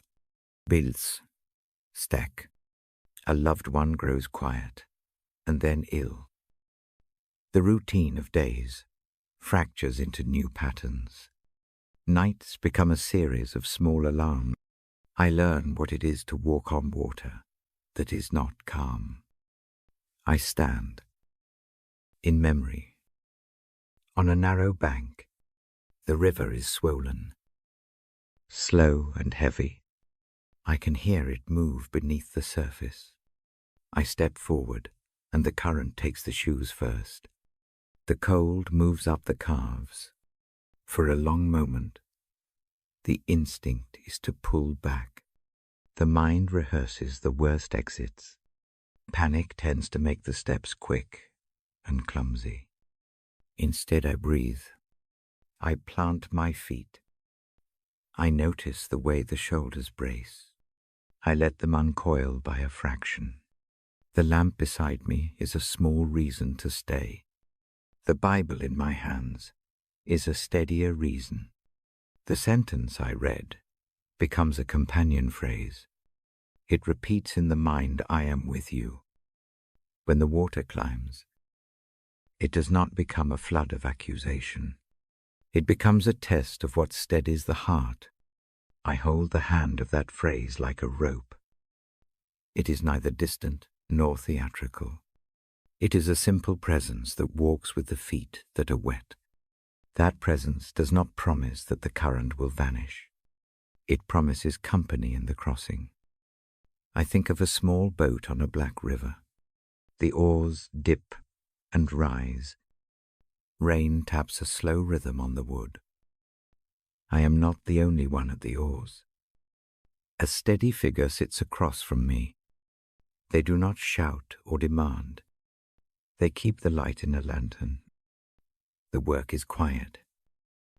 The boat makes small progress. The presence is not a momentary rescue. It is a patient steering. Feel the breath with me. Inhale for 3 counts. Hold for 2. Exhale for 5. Let the air travel down into the lungs. Let it meet the place where the chest tightens. Each breath is a small proof that the body keeps going. Each out-breath moves fear just a bit downstream. There is another kind of trial. It comes as heat. It is a day when decisions burn too hot. It is a night when words are sharp enough to scar. I picture a forge. The air shimmers. Sparks fly. The metal does not keep its old shape. It yields. In that furnace, I learned something that gentle fires teach. The presence that walks through fire does not abandon the one being formed. It stands near enough to cool a brow. It offers a steady hand when judgment might snap. I remember a night in a hospital room. The machines make a steady, unremarkable score. The smell is antiseptic, and the lamp is small. A person I love rests, and fear moves around us like an animal. In that room I read the verse again. The promise becomes a slow stool I can sit on for a time. The throbbing patience of presence is more real than any hurried prayer. The watchfulness softens the edges of panic. Trials have a way of making solitude feel absolute. The mind imagines itself alone on a cliff. I have found that presence can feel like a hand laid quietly on the shoulder. It does not explain away every reason for fear. It simply makes the footing wider. The shoulder steadies. The breath lengthens. The night seems less infinite. When fear tugs at the sleeve, I make a small practice. I choose one image to hold a lighthouse on a distant shore. Its beam sweeps slow and regular. It does not chase the storm. It keeps on. Fix your gaze on that motion. Imagine the light reaching across the water to catch your tired eyes. The lighthouse is not the end of the journey. It is a point of orientation. It says, "You are not adrift." Repeat the phrase quietly in the mind, "I am with you." Let it be as plain as the light. Say it without arguing. Let the rhythm of the words match the breathing. Inhale, I am. Exhale, with you. Breathe like that, 3 times. The mind hears the pattern. The heart begins to loosen. There are times when trials are slow and small. They come as months that do not end. Each day brings a ledger of details that contain no immediate solution. The draining fatigue is real. It is in the hands and in the jaw. For those seasons I learned to measure life in tiny clauses. 1 good cup of tea. 1 clean shirt. 1 small kindness noticed and received. Presence keeps track of these small things. Presence counts the cups and saves them like stones in a pocket. Hope grows differently in these seasons. It does not arrive as fireworks. It comes as steady bread. It is the memory that the hand does not carry alone. It is the sense that a presence walks paths we do not have maps for. That sense is enough sometimes. It is enough to let the eyes close for a short while. If shame comes with trial, name it briefly without argument. The mind often wants to rehearse blame. Let it speak. Then hand it a small phrase. Not my doing alone. You do not have to solve the moral calculus tonight. You only have to breathe and hold the truth that presence visits shame too. It makes room for repair in time. I place my palm on the open page and let the paper quiet beneath it. The lamp throws a ring of light. The house hums in even tones. The verse sits beneath my hand like a steady thing. It does not demand a wild faith. It asks only for a small acceptance. Accept that you are not alone in the deep water. Accept that the fire does not consume you while you walk through it. Try a brief practice now. Picture the trial as a simple shape, a wave, a flame, a tight knot in the belly. See it and hold it without adding drama. Take 3 slow breaths. On each out-breath, imagine a small presence stepping closer. Not to fix, but to stand. Feel the shoulders ease. Let the stomach soften by a fraction. Notice the mouth unclench. If sleep presses in, allow it. Sleep does not ignore the trial. It simply continues the staying that has begun. In the dark hours, presence often moves like a watch. It does not need to speak loudly to be effective. It simply keeps the room guarded. The promise in Isaiah moves into the quiet work of guarding the mind while the body rests. There are nights when the water is not outside at all, but inside. Grief can be internal and heavy. It sits in the lungs. It changes the way breath feels. For those nights, the promise works in small parts. The presence is a simple companion who does not hurry grieving along. It sets a small candle and waits. It will not make the sorrow vanish. It will bear a steady light while the sorrow moves. I have learned to make practical room for the presence. I set a lamp. I place the Bible where hands can reach it without searching. I keep a glass of water nearby. These preparations are not superstitious. They are ways of telling the body that care is near. The body remembers the habits. It relaxes into them. When dawn comes, do not expect every difficulty to be solved by then. Expect only that the weight will be handled a little better. The steps will be more likely to find level ground. The mind will be less apt to pull the whole day toward panic. The presence does not promise a clean sweep. It promises company in the sweep. Before I close the book tonight, I offer one small image to hold through sleep. Imagine a star that moves behind clouds. It is there whether the eye sees it or not. The clouds thin at times. The star becomes visible. Sometimes only a single bright point shows in a vast dark. It is enough to be a guide. Keep that star as a memory of the verse.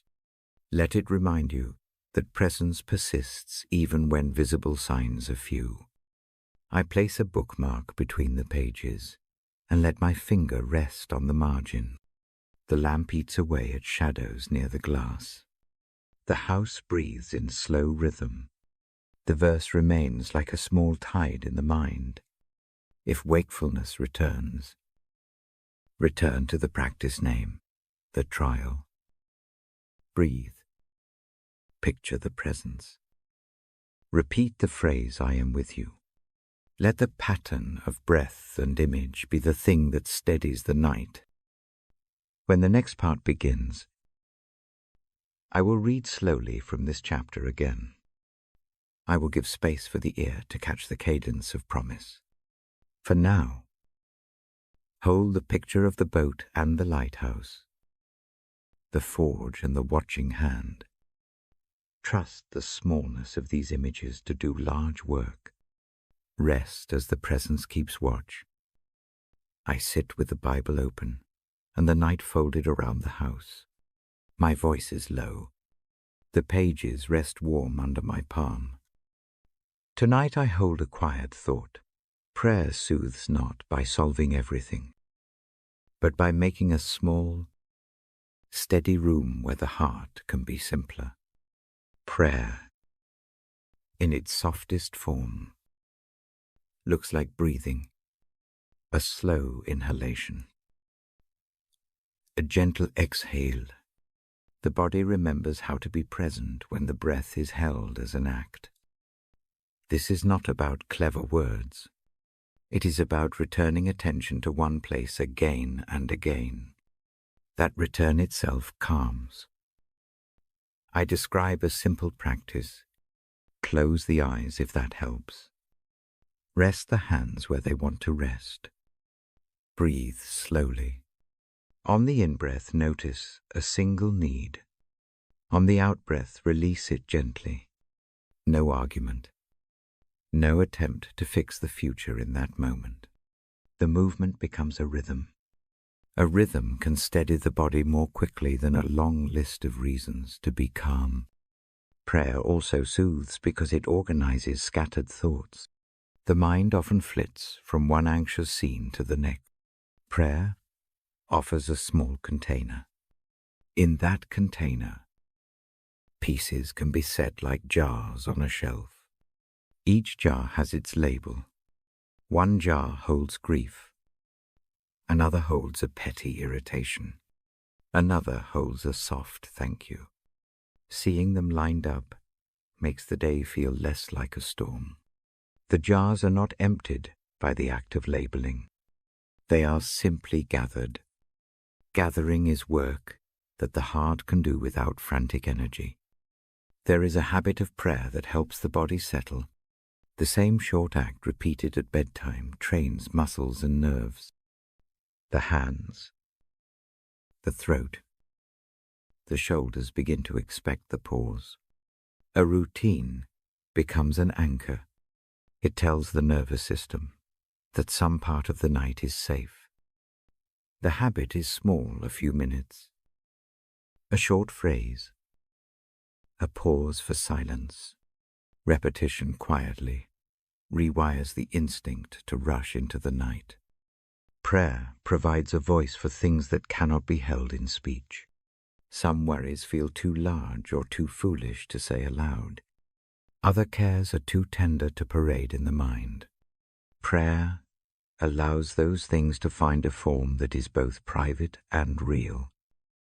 Saying a need, even in the quiet of thought, releases the grip of secrecy. The body drops a fraction in tension when a long-pressed worry is named.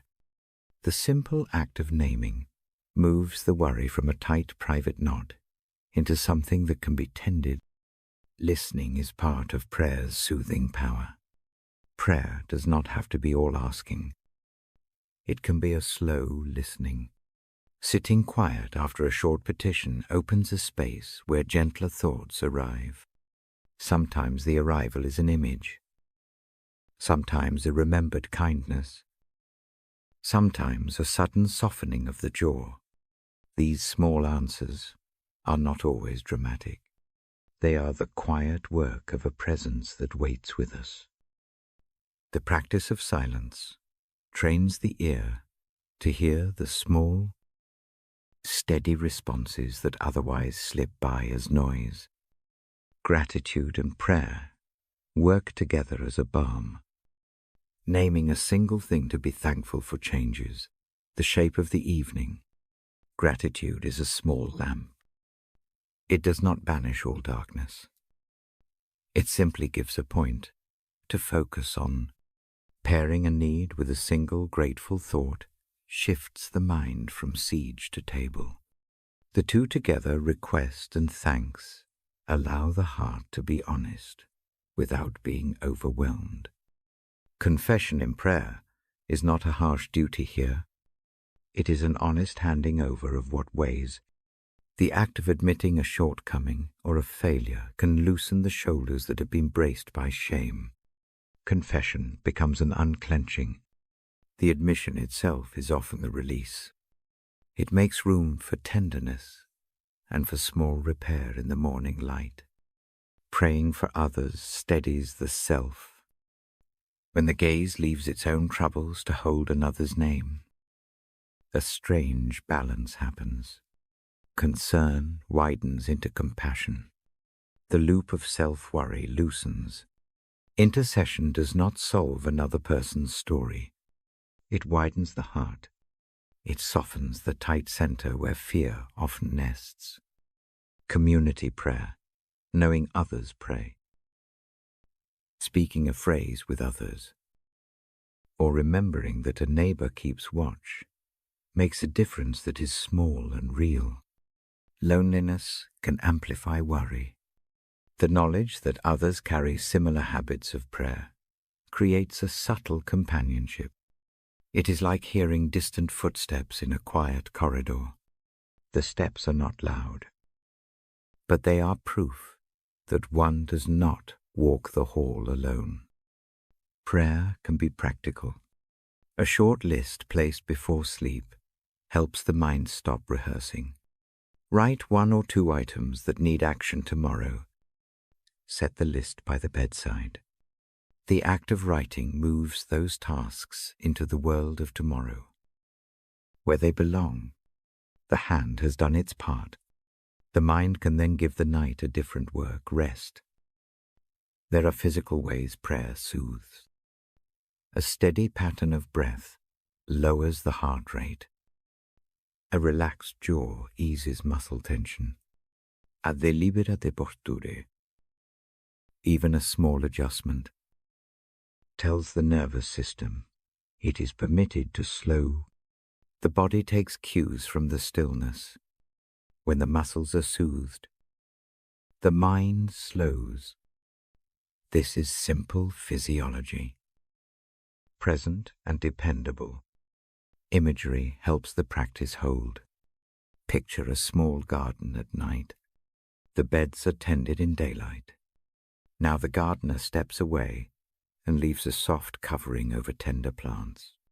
The covering does not make the weather change. It simply protects what is fragile. Prayer is that gentle covering.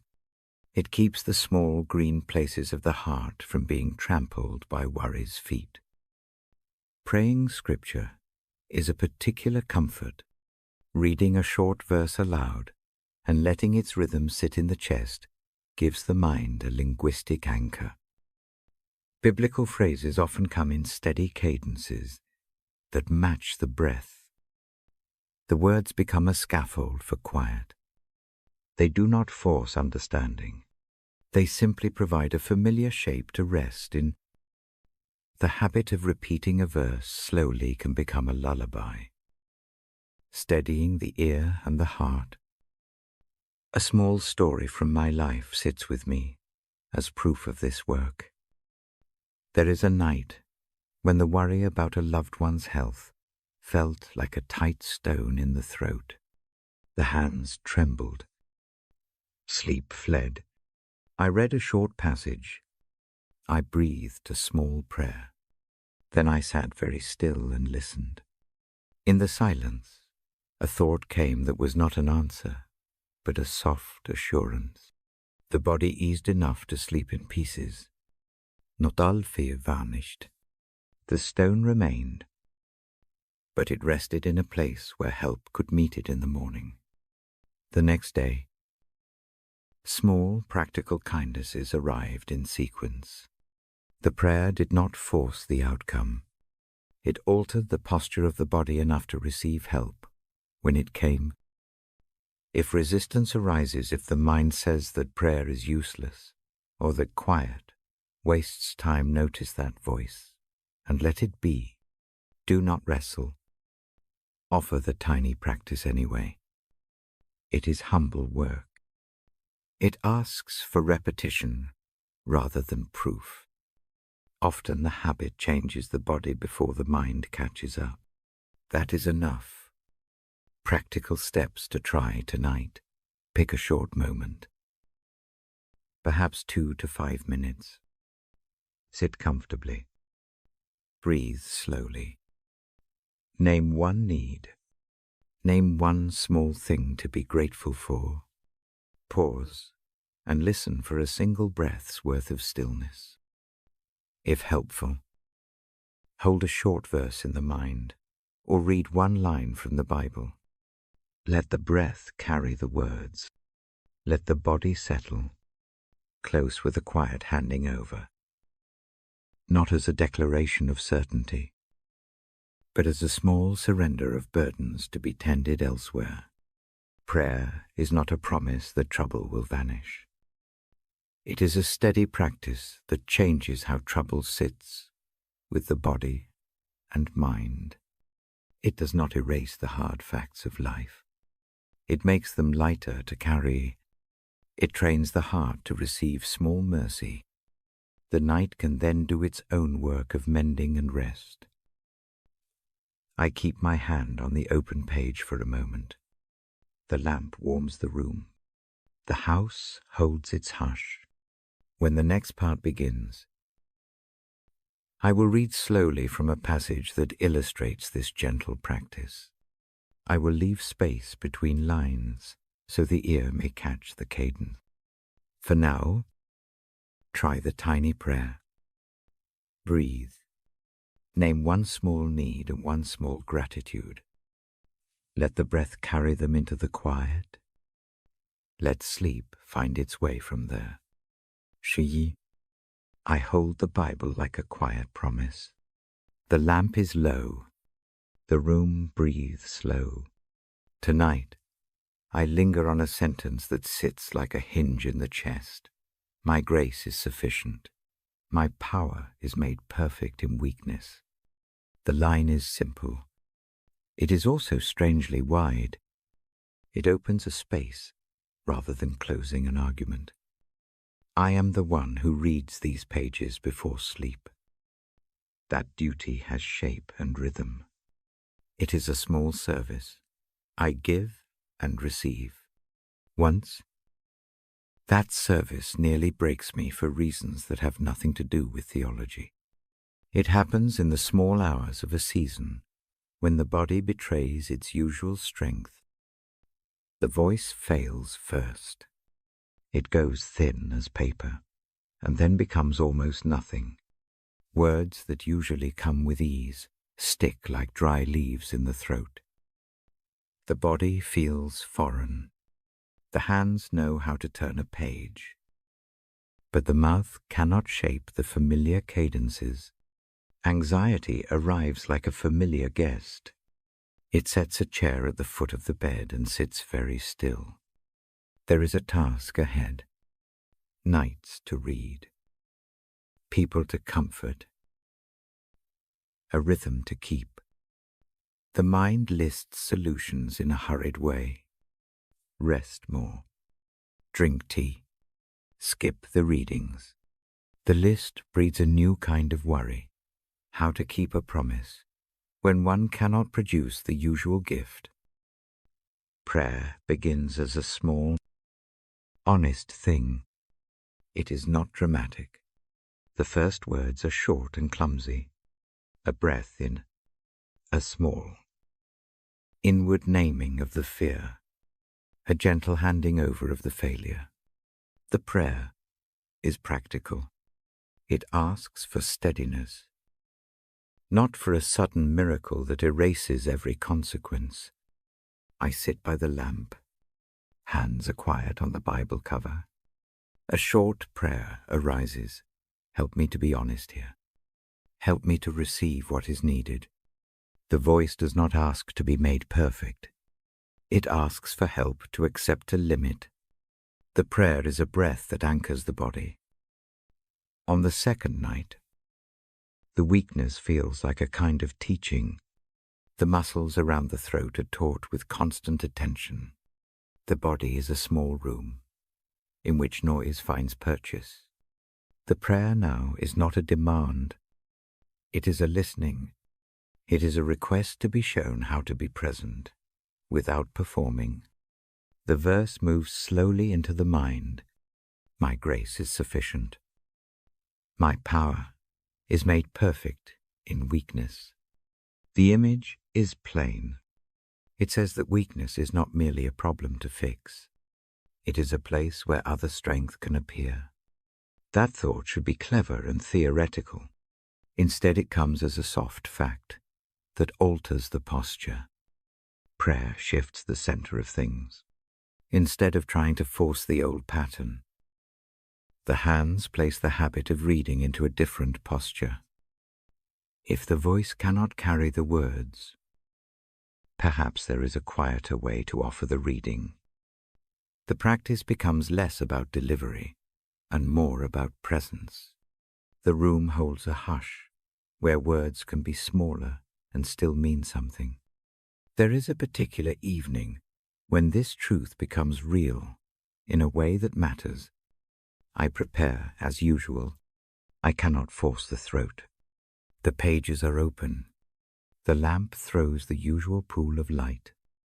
A short prayer rises, one that is as much a breath as a sentence. Lord, if this weakness is here, let it be enough to reveal a different kind of help. Let me be held even in this lack. The comfort arrives, not as a thunderclap. It comes as a steadying in the shoulders. The jaw eases in a way that feels almost like relief. A warmth spreads across the chest that is not excitement. It is acceptance. The mind, which had been busy rehearsing worst-case scenarios, quiets enough to notice small facts of care. A neighbor offers a note of practical help the next day. A friend sends a quiet message. A small device that amplifies a whisper is found in a drawer. These gifts are ordinary. None of them erase the problem. They do, however, show how help meets a need when pride steps back. The presence of assistance changes what strength looks like. Prayer shapes the response. The practice is humble. It pairs a short petition with a stillness long enough to hear what moves near. The weak place becomes, in a small way, an opening for others to show care. That opening is the shape of grace. It is not an abstract doctrine. It is neighborly, tactile, real. In the quiet nights that follow, the voice remains fragile. Some evenings the words come in a softer register. Sometimes the pages are read aloud by another. Sometimes the reading is a touch of the Bible on the lips and a slow breath that lets the text settle in the room. Each form is different. Each one carries the same small piece. The practice of prayer continues to be simple. Breathe in slow and count to 3. Hold for one soft beat. Breathe out and say the short phrase here is my weakness. Receive your strength. The phrase is not meant to be theological noise. It is an honest trading of burdens. The breath carries the exchange. There is a physical truth in that exchange. Muscles that hold tightness give a little. The jaw unclenches. The shoulders drop. The hands relax around the book. The body takes the cue and lets itself rest while the heart practices trust. The sensation is quiet, like a hand smoothing the hair from a fevered brow. On a morning when sleep has been thin, a new smallness settles. The voice is not restored all at once. It is patchy and tender, yet the nights of anxious rehearsal become fewer. The habit of brief, real prayer rewires the nervous expectation. Instead of bracing for failure, the body learns to move toward care when failure arrives. This season teaches an odd generosity. Weakness makes room for others in a way that strength sometimes does not. People notice. They enter the small gaps with kindness. Practical help arrives in plain forms. A cup placed on a doorstep. A note of affirmation. A friend who volunteers to read for a night. Each act is a stitch sewn into the evening garment. Prayer does not remove the need for action. Careful steps continues. A doctor is consulted. Rest is pursued. Humble remedies are tried. But prayer changes the posture as those actions are taken. It allows the person to move with less frantic energy. The mind stops spinning scenarios and begins to make small, sensible plans. The energy saved by that shift becomes a resource. One evening, months later, the voice returns in a fuller way. The relief is not dramatic. It is a long, small unfastening. The memory of weakness remains. It sits like a soft scar that reminds but does not define. The verse stays as well. It no longer feels like a line to memorize. It is a lived fact that help can be found in the spaces where one cannot perform. I do not present this as proof that prayer always works in the way we hope. The story is not a tidy formula. It is a small witness to what happened in one person's night. Weakness did not become a problem to be concealed. It became a place where help arrived. Prayer was the habit that opened the hand to receive. If a similar weakness visits you, try a short practice. Breathe in slowly. Name the lack without shame. Offer it in a single sentence. Wait for one slow beat of silence. Notice what shifts in the body. If hands relax, allow them to rest. If a thought of help comes, follow it gently. If another person can assist, let them. Strength often arrives wrapped in small, ordinary care. The verse will be read slowly in the next part. For now, keep the image of a simple exchange in the mind. Weakness is not the end of the story. It can be a narrow doorway. Through that doorway, something steadier may enter. The night is full of small openings. Prayer helps us see them. I close the book lightly and rest my hand on the page. The lamp keeps its circle of light. The house breathes. The verse lives like a soft hinge in the room. If the voice falters again, the practice is ready. If sleep leans close, let it come. The weakness of the body does not mean the absence of company. The night keeps watch, and grace keeps its quiet work. I set the Bible on my knee and let the lamp breathe light across the page. The room is still. The night keeps its slow rhythm. Tonight I share a small story of a long walk. It is a slow story. It is a careful one. It tells of hope that grows by steps, not by sudden storms. Some years ago, a season comes that feels like a closed door. Plans shift. People leave rooms. Sleep thins, as if someone has pulled a thread from the blanket. Instead of answering every fear, I gather a small decision to walk.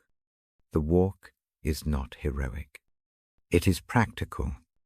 It is a way to move the body and the mind together. At dawn, I tie my coat with hands that remember how to slow. The path leaves the town and moves into an older road. Oak trees lean over the way. The air smells of damp earth and small herbs. Each footfall is a slow punctuation. I do not hurry. The idea is to practice a different kind of moving one that lets the heart learn to breathe between steps. I carry a small satchel. In it are a water flask and a thin blanket. There is also a small stack of stones I have kept from other nights. Each stone is soft from being held. Each one bears a tiny name. Names are short and honest. Some are worries about work. Some are old words that throb in the chest. Some are regrets that keep returning like a persistent song. When the stones sit in the palm, they feel like weights. The plan for the day is to place them down one by one. The path moves beside an old orchard. Apples hang like pale lanterns. A breeze moves through the branches and carries a hint of cool, coming to a low wall. I pause. The body asks for the breath to slow. So I do a simple pattern I have learned at the bedside. Inhale slow to the count of 3. Pause for 1 quiet beat. Exhale long to the count of 5. The breath becomes a steady drum. The trees listen, as if they know the tune. Walking teaches a patient kind of trust. There is no forced answer at the end of the road. The trust I am learning is not about fixing what is broken. It is about taking small, honest steps while giving the map to another hand. That giving is an act of surrender. Yes, but it is not empty. Surrender here becomes a deliberate movement of the hands. It is placing the satchel of small fears on a bench and stepping back. At a bend, the road opens to a view of the sea. The tide sits low. A blue bowl under the sky. A stone pier points like a finger. I walk out onto it slowly. The wind presses a coolness across the face. Sound comes soft, the small scrape of gull wings. A distant motor of a fishing boat. I sit at the pier's edge and set out the stones on the weathered boards. They are lined like a quiet inventory, one by one. I hold each name and feel the old tightness. I do not need to change the memory. I simply hand it across. This handing is not dramatic. It is plain. I lift a stone, whisper a short offering in the hush, and let it go into the shallow water. The stone drops and makes a small sound. The ripple widens and fades. With each stone that sinks, the shoulders loosen a fraction. The hands relax. The jaw softens. The act is a kind of liturgy that requires no performance. It is practice. It is a teaching for the body that holds worry with clenched muscles. On the pier, a gull lands for a moment and then moves on. A line of fishermen's ropes lies coiled and patient. The pier holds what is left behind without complaint. It is good to remember that the world has places that simply receive. Not everything needs an answer. Sometimes depth is the shelter. The walk continues along a narrow lane that bends up toward a small chapel on a hill. The chapel is modest. Its door is plain. It faces the sea, as if listening. The garden outside has lavender and low stones. I sit on a bench beneath a crooked yew and open the Bible there. The words I read are not the ones that fix the future. They are the ones that steady the ear.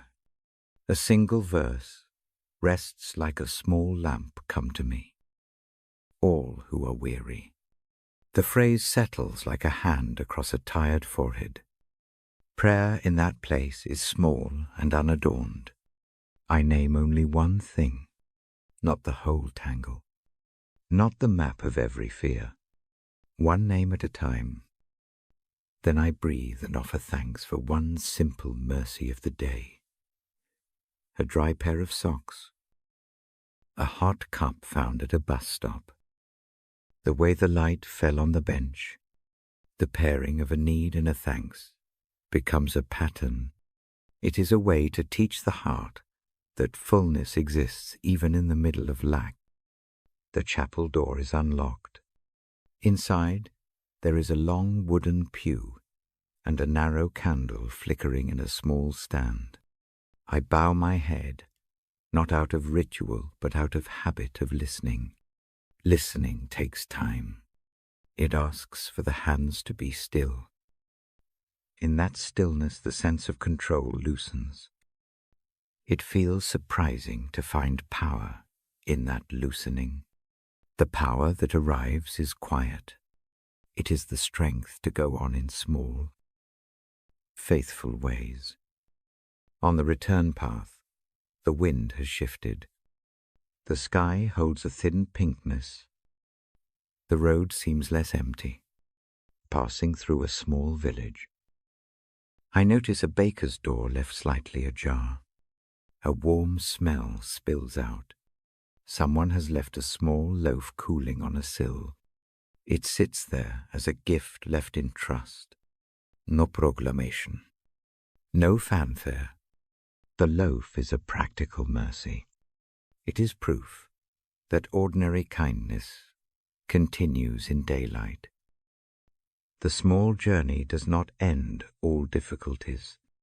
The job still needs tending. The relationships still require care. The nights still bring their familiar ache.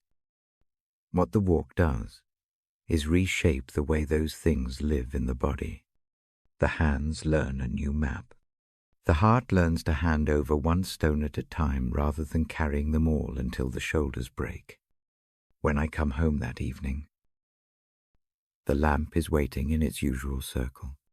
The Bible feels warmer, where the thumb has passed over the pages. There is a quiet in the bones that was not there before the walk. Sleep is not instant, but it comes with a different weight. The breaths lengthen in the dark. The mind has a small memory of the pier and the sinking stones. This is the kind of hope the story holds. Not the promise of trouble erased. Not a magical fix. Instead, a steadying that grows from surrendered control. Strength emerges in the space left when the body stops trying to carry everything alone. Mercy shows up in small, helpful ways: a loaf, a note, a hand offered without negotiation. These are the quiet forms that hope takes. Tonight, as I read this to the room, the invitation is simple. Choose one small thing to hand over. Do not attempt to empty the list. Offer one name. Place it like a pebble in the sea of prayer. Breathe with the rhythm we have practiced. Inhale, hold, exhale. Let the breath carry the small offering to a place of rest. To surrender is not to lose power. It is to trade a brittle, solitary strength for a steady companion. That companion does not control every turn of the road. It walks beside the feet that tire. It holds the hand that loosens. It keeps watch while the body sleeps. When sleep leans in, let it come kindly. If rest is slow today, return to the image of the pier. Remember the stones. Remember the ripple. Remember the bench beneath the yew. Keep that memory like a small lamp in the pocket. In the morning, tend the work you must do. Move again on the path. Take another small step. Each step holds a quiet hope. I close the Bible now for a while. My thumb rests on the page as if sealing a small promise. The lamp keeps its soft pool. The room breathes. If your night feels heavy, reach for one pebble and let it go. Trust that strength often arrives, not as a flood, but as a companion who steadies the next step. When the next part comes, I will read a passage that gathers the shape of this walk into a short set of words. For now, place your hand on your chest if that comforts you. Feel the rise and fall of breath. Let surrender be the small practice that opens the way for hope. The night can keep watch while mercy does its gentle work. I set the Bible on my knee and let the lamp make a soft pool of light. The room breathes with a slow, even hush. My voice moves in small, patient steps. Tonight I rest on one line that has kept many nights calm. It is the line about walking through the darkest valley. It is the line that tells of being accompanied. The image is plain and strong. It gives a kind of assurance that matters when the world grows sharp. The valley is not an abstract thing. It is a shape of trouble. It may be illness. It may be loss. It may be a long season of fear. It feels like a low place. Light seems farther off. The mind imagines danger there. The body tenses as if to shield the heart. The ancient words name that place, so we might find our footing inside it. The promise knot at the center is simple. Even in the valley, company is near. The promise does not pretend the valley will not be dark. It does not erase hurt. It places a steady presence beside the feet that must walk through. That presence is not a distant idea. It is a neighbor at the road. It is a hand on the shoulder. It is a staff laid across the back to steady a step. Rod and staff are old images. Think of a shepherd on a slow path. The staff guides and keeps a path straight. The rod protects and moves danger aside. Together they are tools, not symbols of force. They are practical things that meet the small realities of walking. They lean into the feet and make a route safer. They show that guidance and protection can be gentle and close. I remember a close friend who found that promise in an unexpected season. The friend's life unspooled quickly. A job ended. A marriage frayed. Then illness arrived. The kinds of bills and phone calls that crowd the day pressed in. Nights were the hardest. Darkness tended to amplify every fear. The friend slept in pieces and woke with the old rehearsals, already ready to run. One late evening, a lamp sits on the bedside, and the Bible is open to the familiar line. The friend reads it slowly, in a voice that is not steady at first. The words become a shape to hold. They become an invitation to breathe. Instead of bargaining for an immediate fix, the first practice is gentle, to repeat the line with the breath. A short in-breath, a quiet out-breath. The verse moves with the lungs. The body learns to slow. This friend did not find that night suddenly easy. The valley was still real. Appointments still came. The phone still rang with difficult news. What changed was the posture. The friend stopped bracing alone. The practice was small and steady. When fear rose, a hand reached for the page. When sleep fled, the lips formed the line like a small lullaby. The line did not remove pain. It made room for comfort. I watched something that felt like a small miracle. Not a spectacular deliverance. A slow rearrangement. The shoulders stop holding everything. The chest yields a little. People who visited noticed a different tone. The friend began to accept help, without the old reticence. Neighbors brought a pot of soup. A cousin offered a few hours of company. Things that had been impossible to receive when every night was spent bracing became possible in the rhythm of the reading. The staff of the shepherd became a practical image in daily life. My friend pictured the staff under the arm when decisions were hard. It felt like a hand steadying the elbow at a cliff path. The rod became the idea that someone would move dangers aside. not by removing every problem, but by making the way safer to walk. In this imagination, help became a series of small acts rather than a single dramatic fix. It is easier to accept a small gift than to ask for a miracle. There is a practice to try if the valley feels closer tonight. Close the eyes, if that is safe. Rest both hands on the belly. Breathe in slow and count softly to 3. Hold for a quiet beat. Breathe out long to the count of 5. Picture a narrow path before you. Imagine a steady companion walking beside you, not shouting instructions, but keeping a hand near the back of your shoulder. Picture a staff resting across a hip, a plain tool that shifts as the ground changes. Let that image be enough for one breath. On the out-breath, say the line in your mind, I am not alone. Let it be a soft affirmation rather than an argument.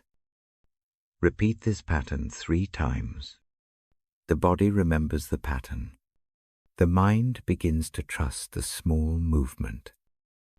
It matters less whether the valley changes.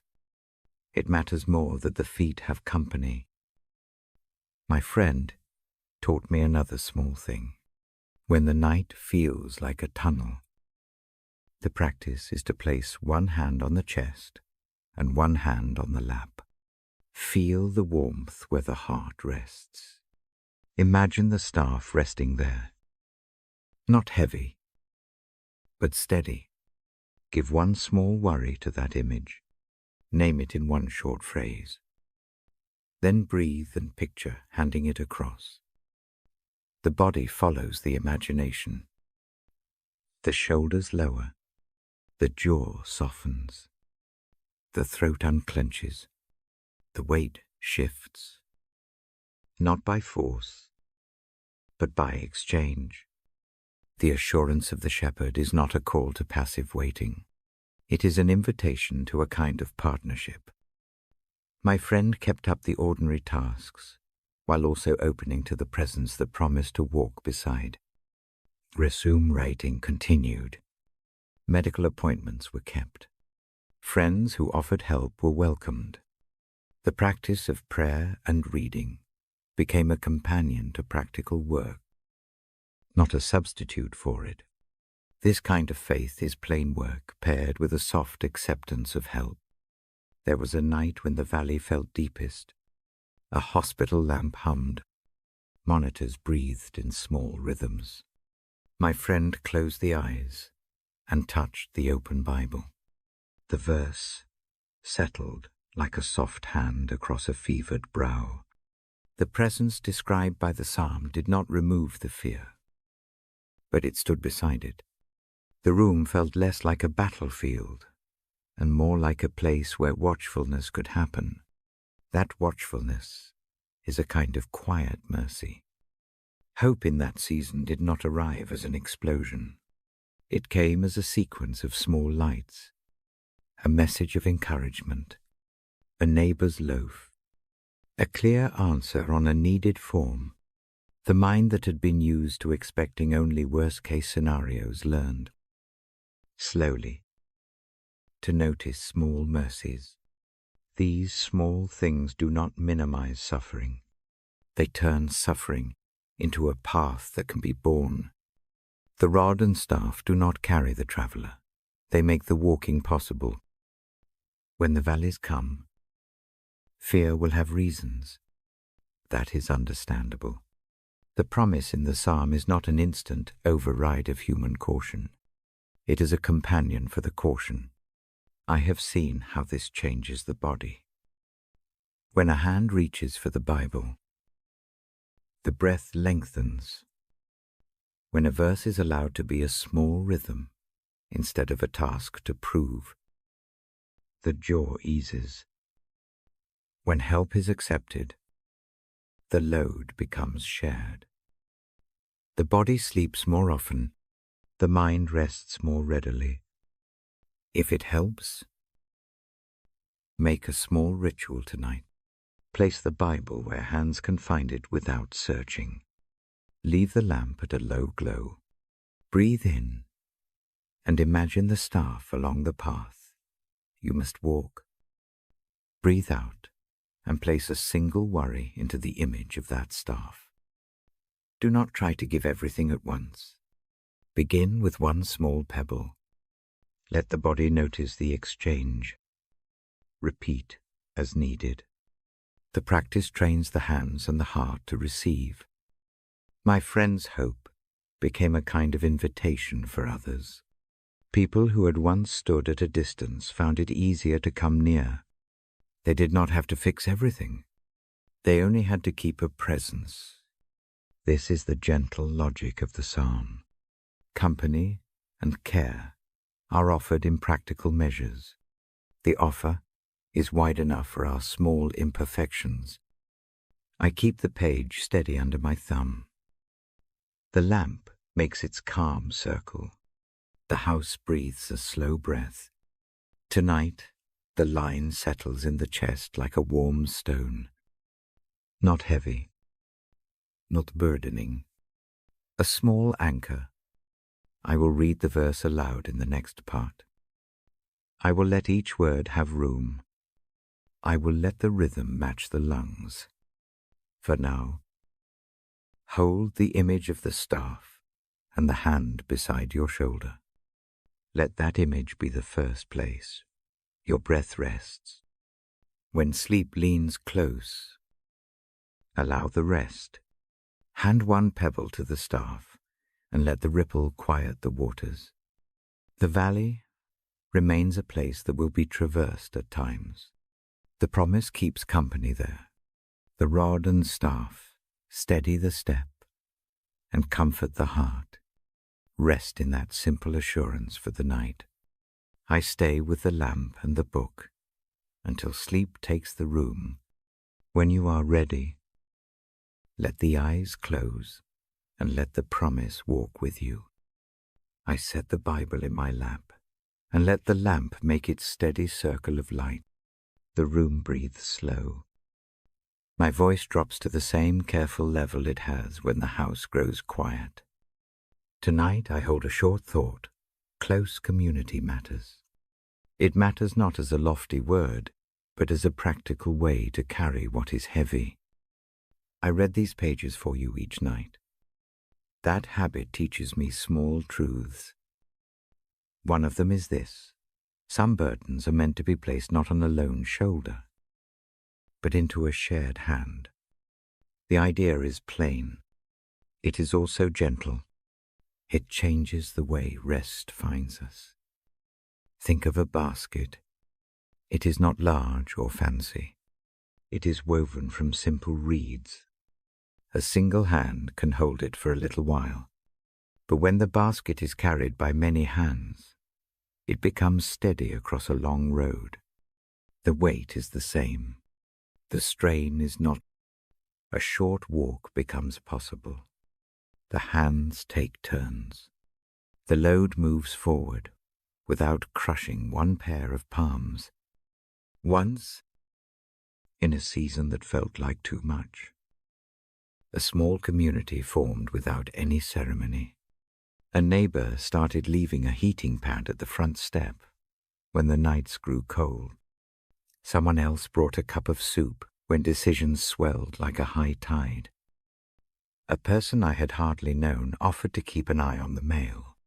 The acts were hardly dramatic. They were practical. They met needs that otherwise ate into sleep. I learned from that time that sharing is practical rather than sentimental.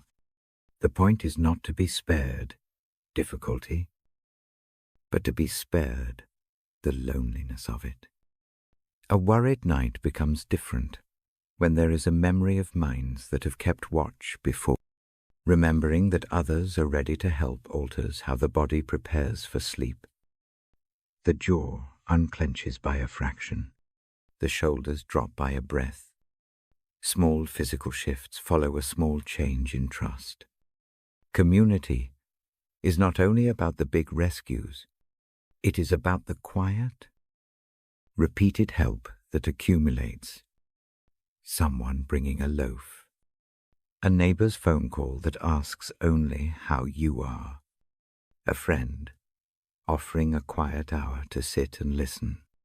These are not solutions that erase the need. They are ways of meeting a need, so the weight is carried between people instead of on one lone heart. There is a practice I learned that is simple enough to do from bed. Picture a sturdy basket again. Hold one small burden in your mind. Give it a name. 2 or 3 words are enough. Maybe it is a bill that worries. Maybe it is a single difficult memory. Maybe it is a tiredness that will not go away. Say the name once to yourself. Then, in imagination, lift the burden and place it into the basket. Now picture hands reaching in from different directions. Some are familiar. Some are faces you do not know well yet. Each hand takes a turn steadying the basket. You do not have to carry the load alone. Feel how the arms relax a fraction when the first hand takes pressure. Breathe in slowly. On the out-breath, imagine the basket being shifted, balanced, and passed along. With each pass, notice a small easing. This is not a trick to pretend the burden is gone. The burden remains real. But the reality of many hands changes the experience. A heart that has been bracing can let go a little. Sleep comes more easily when the body no longer has to pretend it can do all the lifting by itself. Community also gives room for mistakes. People who care will not ask for perfection. They will accept clumsy steps and small failings. And they will keep company anyway. That acceptance is costly and gentle. It tends toward patience. It teaches us that being held does not depend on being tidy or resolute. It depends on presence. There is another practical side to sharing burdens. It multiplies wisdom. When one person is close to a difficulty, the view can be narrow. A second person often sees what the first cannot. A neighbor offers a practical tip. Someone else remembers a phone number or a form. A third person brings a perspective that steadies a frightened imagination. The weight remains, but its edges shift when more eyes look at it. The mind learns safer routes. At teams, the community will do the heavy lifting by offering scaffolding. Simple help becomes scaffolding a meal. A ride, a hand to hold. These small things keep a life from tipping into crisis. They create breathing space. In that space, practical decisions are made more clearly. Sleep becomes a place where the body can repair, because the day's urgent needs have a few helpers attending to them. I have felt reluctance in myself when accepting help. It is a human thing to believe that asking makes one smaller. In those moments, the habit is to make a small experiment. Ask for one small thing.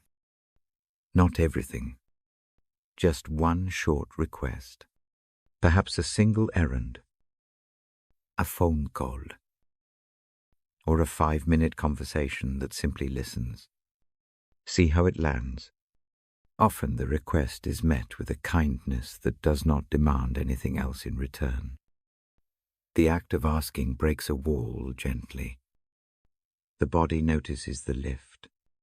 Community also teaches practical mercy.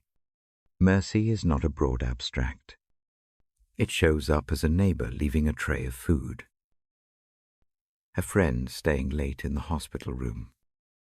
A stranger giving directions. Mercy is action.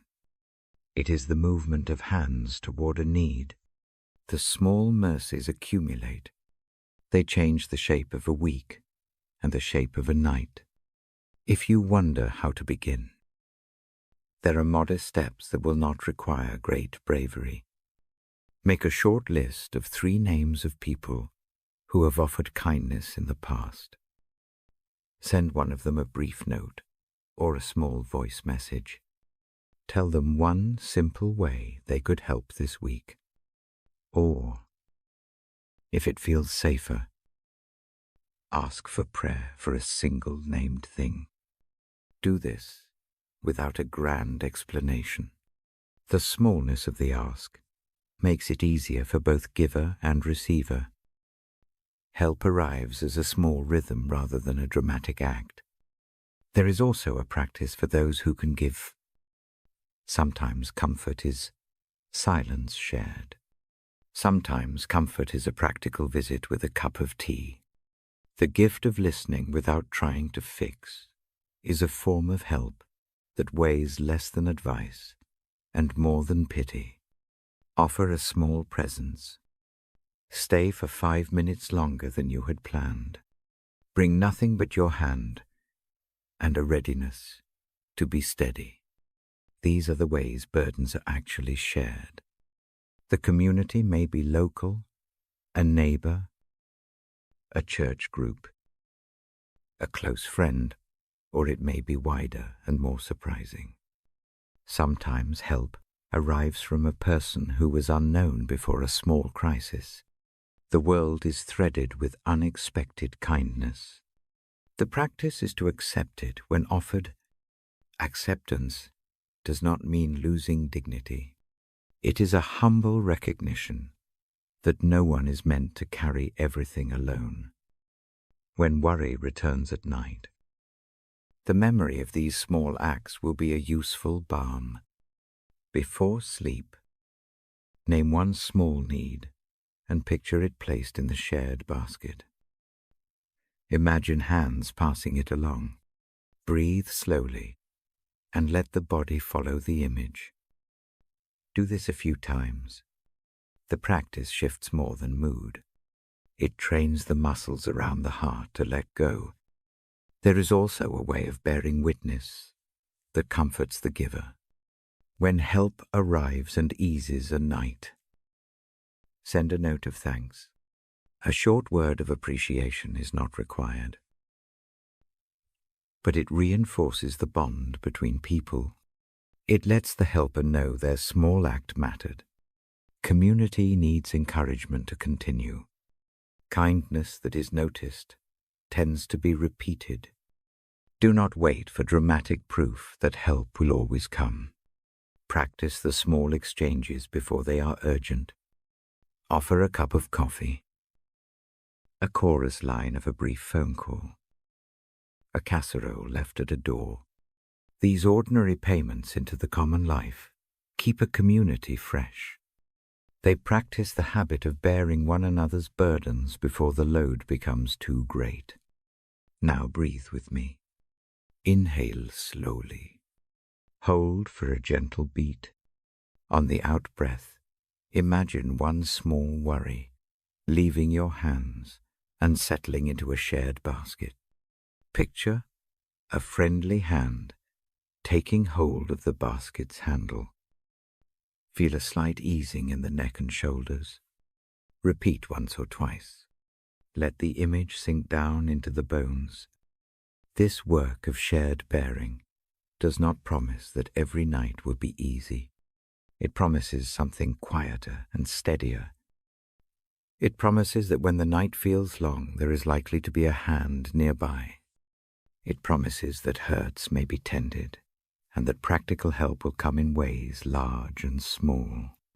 It offers mercy in the form of neighborly actions, steady companionship, and simple, repeated kindness.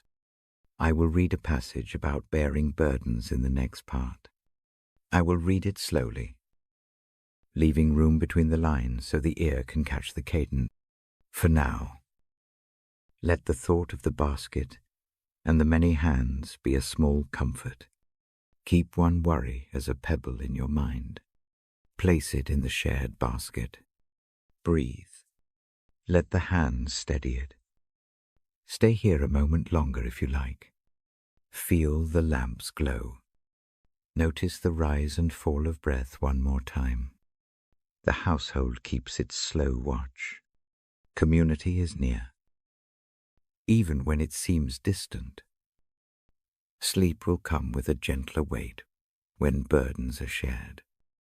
I will stay beside the lamp until the next part begins. The lamp is small. The room is quiet. The Bible rests open on my knee.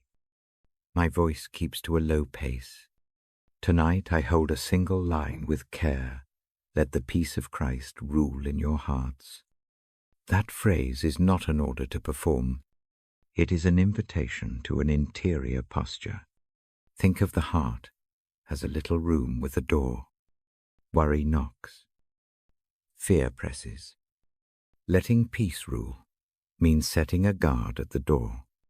The guard is not harsh. It is steady. It notices what comes and decides what may stay.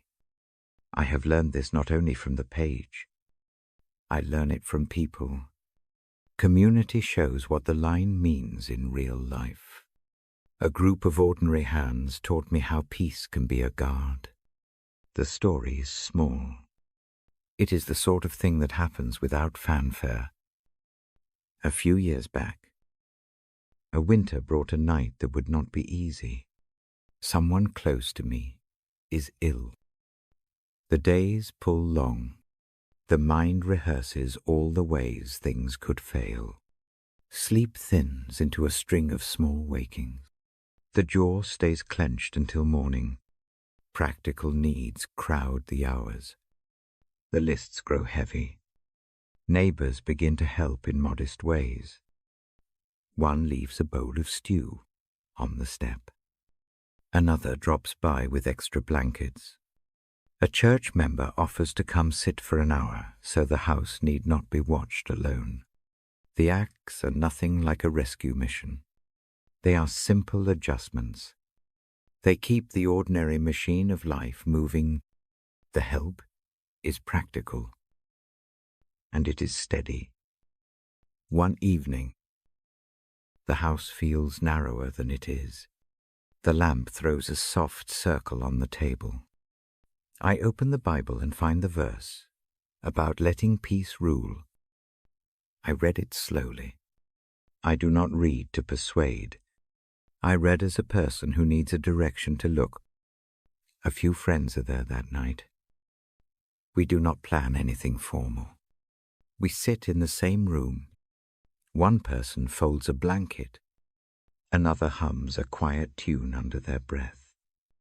Someone makes tea. The air tastes faintly of herbs, and the warmed bread someone left behind. No one speaks loud. The mood is like that of a small harbor, people keeping watch. I invite them, gently, into a short practice. We breathe together. No long prayers. No areas of doctrine. Just an inhale and an exhale. On the in-breath, we take in a short phrase, peace. On the out-breath, we let go of a small worry. One by one, we name a single thing we carry. The names are small and honest. A single bill. A list of medicines. The fear that the phone might ring at dawn. The room changes. The presence of others makes the act easier, where I might have tried to muscle peace into being alone. The shared rhythm does the work. The breath becomes a metronome. The fingers on a mug need their warmth. The shoulders that had been braced loosen. Peace begins to rule, not as a hard command, but as a gentle influence. There is a practical side to this ruling of peace. When fear arrives later in the night, it finds a pattern already in place. The mind remembers the breath. The hands remember how they eased. The friend's small acts still echo the soup. The blankets, the offers to sit, those memories act like small supports. They make it easier to choose the guard at the door. Peace, as a ruler, is not about suppressing thought. It is about ordering the space where thinking happens. Imagine the mind as a courtyard. Rushing thoughts are leaves in a wind. If nothing stands in the courtyard, the leaves scatter and pile. A guard or a wall helps the wind move through more gently. Peace arranges the flow. It does not block the weather. It keeps the pathways clear. There is another thing community teaches. They are not there only to hand over burdens.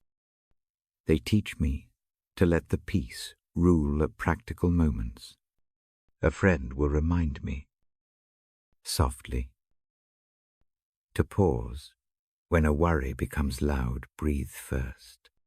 Take one step. Ask for help. The reminder is small. It is the kind of care that guards a mind from spiraling. It forms a habit. And habits are patient teachers. Practices grow from that night. When worry starts, I place a hand on my chest. I breathe.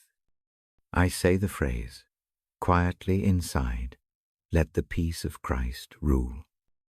I picture a gentle gate, closing not with force, but with order. The thought is not magic.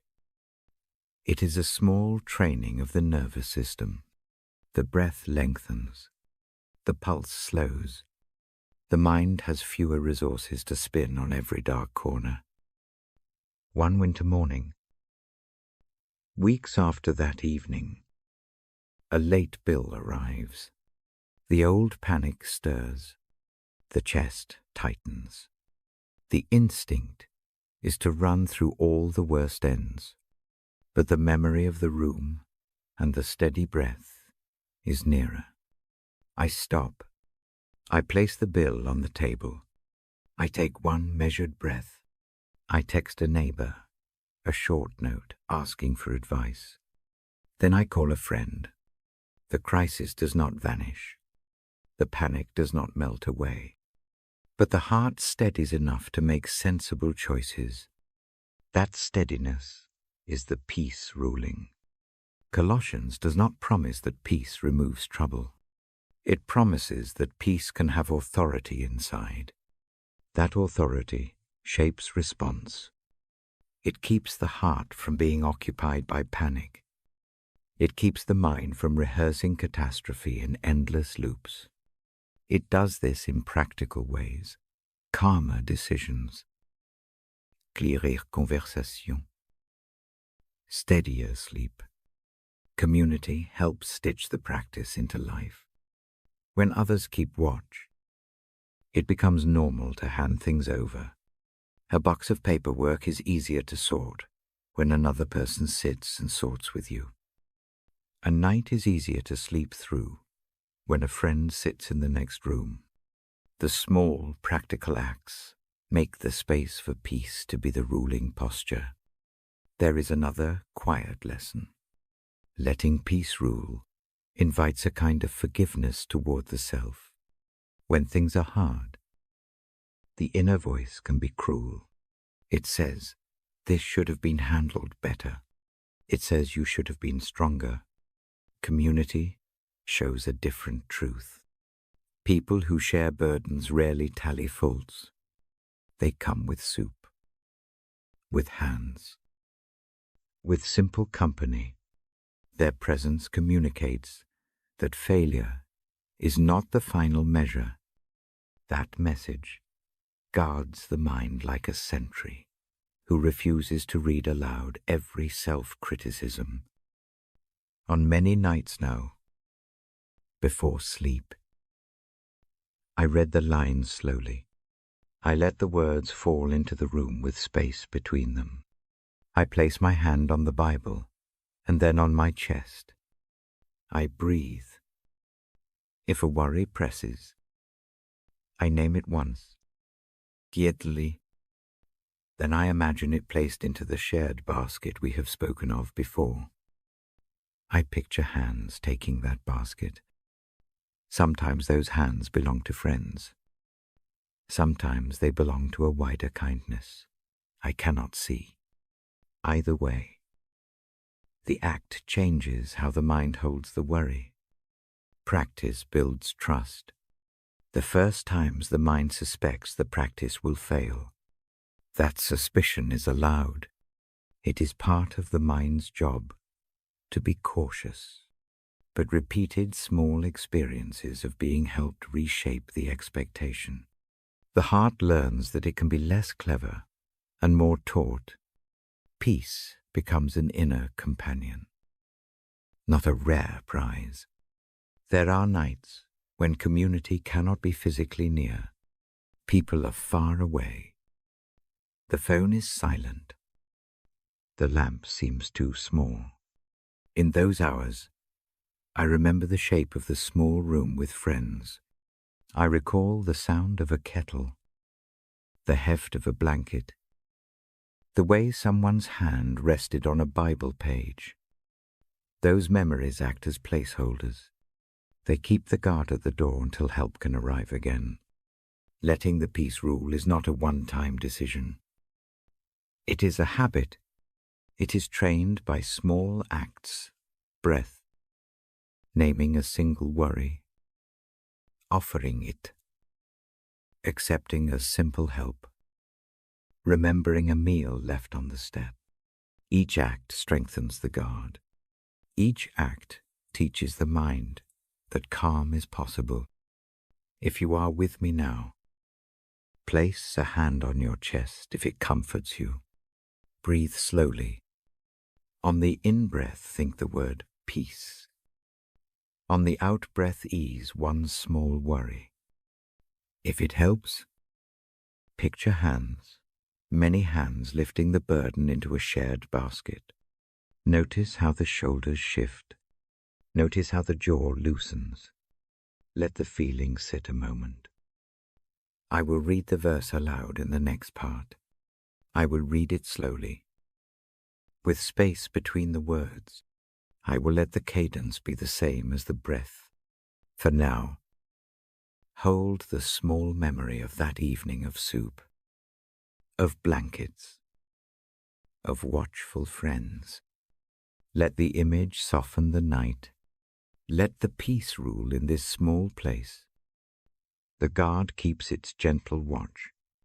The mind finds a way to rest. The lamp is low. The Bible rests where a thumb keeps the page open. I keep my voice small. Tonight, I lead a short prayer. The prayer is simple. It asks for comfort, for forgiveness, and for the strength to place burdens where they belong. I begin by reading the line again. Slowly, let the peace of Christ rule in your hearts. I let the phrase hang in the air. It is like a small bell. The sound is soft. The breath follows the cadence. Breathe with me. Inhale slowly. Fill the lungs with the night air. Hold for a gentle beat. Exhale long and steady. Let the out-breath take some tension with it. Repeat this pattern twice more. Each cycle slows the fingers, the jaw, the shoulders. The body answers to the rhythm. Now a short prayer, said with a quiet heart. Lord, we come to the night with tired hands.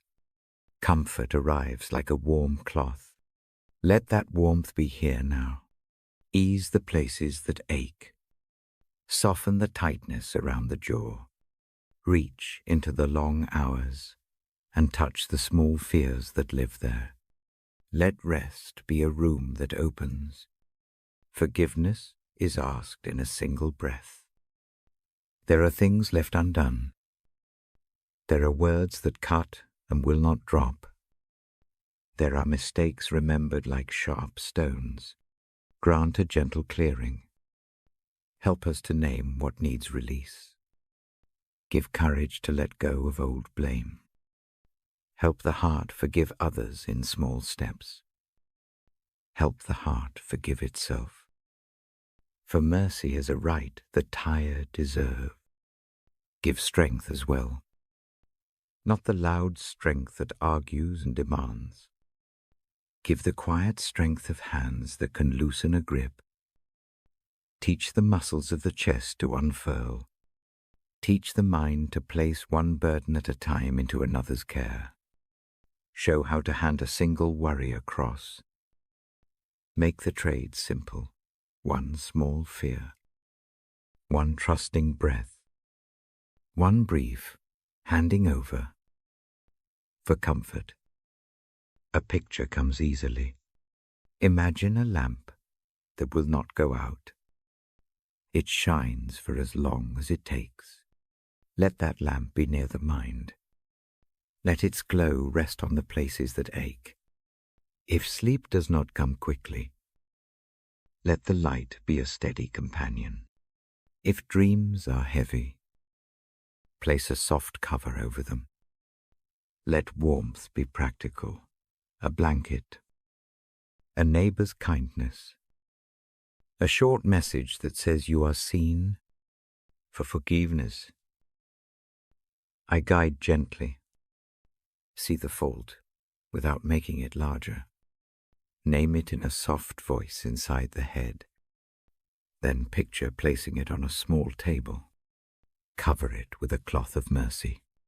Do not demand that the memory vanish.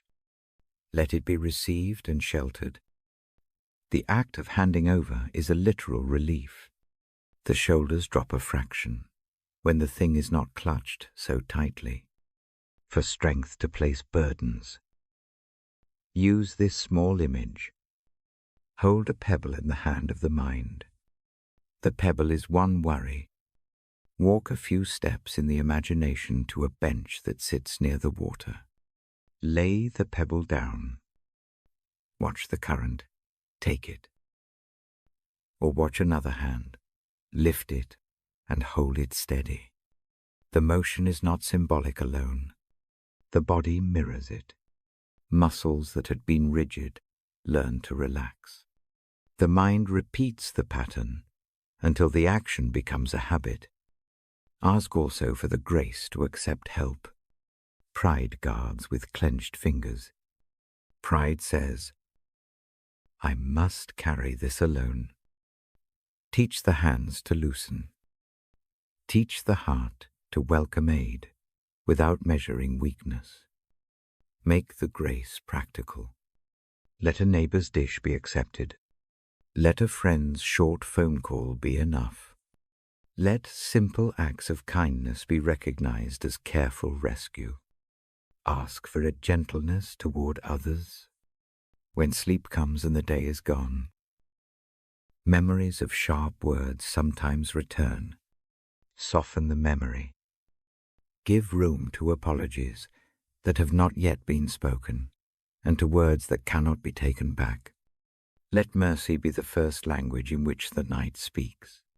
When forgiveness is asked of another, give the courage to try. When forgiveness is offered, do not hoard it. I pray for the quiet household around us. Where there is illness, let tenderness find its way. Where there is loss, let small consolations arrive in sequence. An unexpected call, a small meal, a note left by the door. Where there is fear of the future, give a breath long enough to imagine a next right step. Give wisdom to decide what to do in the morning, and peace to sleep through the in-between. Prayer also asks for the healing of small things that wear thin. A broken evening routine, a knot in friendship, a habit that steals sleep. Show the slow repair. Let mending happen in plain measures, a phone call returned, a note of thanks, a willingness to spend 5 minutes in honest speech. Small mending is often the work that prepares the heart for true rest. If there is guilt, the prayer addresses it without shame. Guilt can be heavy and clinging. Name it. Offer it up. Ask for a path of repair, small and steady. Let restitution be practical where needed. Let the self be taught gentleness when action is not possible tonight. The night itself can be a teacher. Its darkness asks for tender work tomorrow. For now, allow a small easing. Ask for clarity of mind in the morning. The night can do more than rest the body. It can arrange the mind to see next steps more clearly. Pray for morning light that brings one small next thing into view. Give the patience to do one task at a time. Ask for helpers to appear in ways that are practical and not theatrical. Now a short silence. Hold one need in the mind. Gentle and particular. A single name will do. A single worry. Not the whole list. Breathe in. On the out-breath place, the need where it can be kept into the hands beside you. Into the lamp's steady light. Into the small basket of shared care. Let the image be enough. Hear again the words read slowly. Let the cadence sync with the breath. Let the phrase shape the night. Let the peace of Christ rule in your hearts. Imagine that peace as a mild guard at the door of sleep. It does not shut out necessary attention. It decides what may linger and what should be set aside for morning. Close, now with a short offering of thanks. Give thanks for one small thing from today. A cup that warmed a hand. A small kindness that did not require return. A short breath that was a little deeper. Let the act of gratitude fold the day into a softer shape. The mind will remember the warmth more readily than the sharpness. End the prayer with a short affirmation. We are held. We are not alone in the night. We are permitted to hand things over and to be lightened by small acts. Keep the voice soft as it finishes. Allow the words to be a place to lay down the day. A final breath together. Inhale slow. Hold for a quiet beat. Exhale and let the shoulders soften. Rest the hand if it comforts you on the breastbone. Feel the rise and fall there. The small heat is a sign that life continues. Allow that sign to be enough for now. If sleep leans in, welcome it. If wakefulness remains, use the image of the bench, the pebble, the lamp. Return to the practice of handing over one small thing at a time. Repeat the breath. Repeat the phrase, peace, and let go. Let the night be a caretaker. Let the prayers made here be simple pathways, not burdensome tasks. I fold the prayer into the room like a soft cloth. The Bible rests closed now. Though the words inside continue their work, the lamp keeps its circle. The house breathes slow. I will be here again to read the next part. For now, let comfort come. Let forgiveness begin its slow mending. Let the strength to place one thing at a time be a new habit. Amen. I sit with the Bible open and the lamp close by. The room is quiet. My voice is low and steady. I have read many evenings. Tonight I guide a gentle reflection. I invite you to focus on one thing, one small place where you want God to move. Settle where you are. Let the body find a comfortable shape. If a hand rests on the chest, keep it there. Feel the steady rise and fall. Breathe with me. Inhale slow. Hold for a soft moment. Exhale longer. Let the breath become a steady metronome. I ask you now to choose one aspect of life. Not everything at once. One thing. It may be a relationship. It may be a fear. It may be weariness. A decision. A health concern. A hope that feels fragile. Pick the single item that feels loudest tonight. Give it a name in your mind. One simple word will do. Hold that name gently. Do not press it. Look at it as if it were a small object in your hand. Turn it over in your imagination. Notice its weight. Notice its texture. Notice where it presses in the body. Does it sit at the shoulders, at the throat, behind the eyes? Let the awareness be quiet and kind. Now imagine a small room inside you.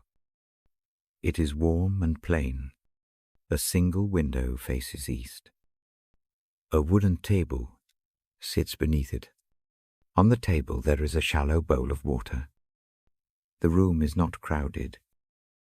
It is a place where things can be set down. See the item you carry placed on the table.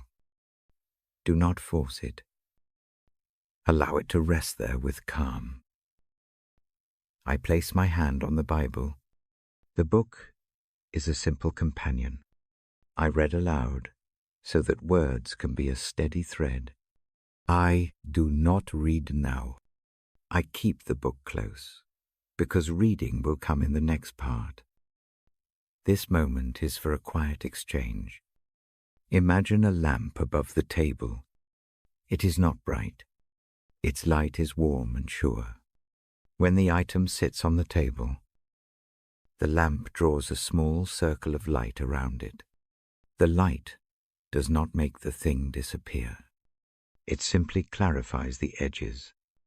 Let that gentle light show the shape of what you named. Bring to mind a simple gesture of handing. In the room, across from the table, a pair of hands appears. They are steady. They are patient. They do not demand proof. They do not hurry. See those hands reach for the object on the table. The hands accept it as it is. The exchange is calm. I guide you to offer the item. Take a slow breath. On the out-breath, imagine lifting the burden or worry off the table. Place it into the waiting hands. Feel the slight change in the shoulders. Notice the face. There is a subtle easing. The breath lengthens. Allow the release to be small. You give only that one thing. You do not have to empty the list. If fear says that handing over is risky, acknowledge it. Do not argue. Say inside, I will try this small thing. Then do the gesture again. The practice is not about perfection. It is about a new muscle that learns to relax. Now listen. Receive. After the hands accept the item, imagine them returning a single sign. It may be a soft light. It may be a warm cloth. It may be a tiny sprout placed on the table beside the thing. That sign is not a solution. It is a presence. It tells you that the offering has been held. Let that sign be enough for a few breaths. Sit with the image for a moment. Notice what changes. Maybe the jaw softens. Maybe the belly releases. Maybe thoughts slow. These small shifts do not mean everything is fixed. They mean the body has room to rest. Rest is a practical condition for seeing clearly. If a memory or a sharp thought intrudes, Bring it into the room gently. Place it beside the original item. Name it briefly. Then hand that too across if it feels right. You may choose to hand over only the first thing. That is fine. The work is gradual. One small exchange at a time makes a new pattern. I give a short breathing pattern to hold the practice. Breathe in to the count of 3. Pause one soft beat. Breathe out to the count of 6. Let the exhale be long enough to carry a small release. Repeat this 3 times. On each out-breath, imagine the item slipping across the table into the waiting hands. Feel the shoulders drop a fraction. Sometimes the gift you receive back is not dramatic. It is a quiet warmth around the chest. It is a memory of someone's kindness. It is a small practical idea that could be used tomorrow. Accept whatever arrives. Do not force a grand sign. Small things steady ordinary life. If doubts return, notice how they appear. They are often loud at night. They want to keep control. Let them have a moment. Then return your attention to the room and the lamp. Return to the table. Keep the offering small. The work of trust grows in tiny repetitions. I encourage you to imagine a marker for this exchange. It may be a knot on a string. It may be a smooth pebble. Choose a small token and lay it by the bowl of water. This token is a reminder. When the mind replays the worry later, touch the token. Let the touch remind the body of the small handing over you practiced. If the aspect you chose is a person, imagine placing an image of them in the room, not a rehearsal of blame or guilt, just their face softly present. Offer them gently into the hands that wait. That act does not replace necessary conversation. It simply changes how the heart carries the concern. If the aspect is a decision, imagine the table as a place for weighing one small option. Place the choice there. Let the waiting hands help hold it. The help you imagine will not choose for you. It will steady the hands that must act. The breath will be steadier when you move. If the aspect is health or fear, picture the bowl of water as a soft cooling place. Dip your fingers into the water. Let the coolness calm a hot worry. Then place that coolness over the thing you name. Water does not fix everything, but it soothes. Soothing makes room for practical steps tomorrow. I invite you now to listen for a quiet answer, not a loud pronouncement. A single small sense that might come. It could be the memory of a short scripture phrase. It could be a thought of one small next step. It could be the image of a neighbor who might help. If nothing comes, that is fine. Silence can be an answer too. It means the work may need time. Hold the thought of time kindly. God's movement is often slow in human terms. The practice of bringing one small thing into a safe place creates a pathway. Over nights, the body remembers the path. The mind learns that handing over is possible. Help often arrives in simple sequences. A neighbor's kindness, a phone call, a step that becomes clearer in daylight. Now make a soft vow, if it helps. Noda the man, a small promise to yourself. I will hand over one small thing tonight. I will breathe and rest. I will try again tomorrow. A vow like this is a gentle training. It asks for patience. It asks for the same small courage used to place a pebble in a pocket.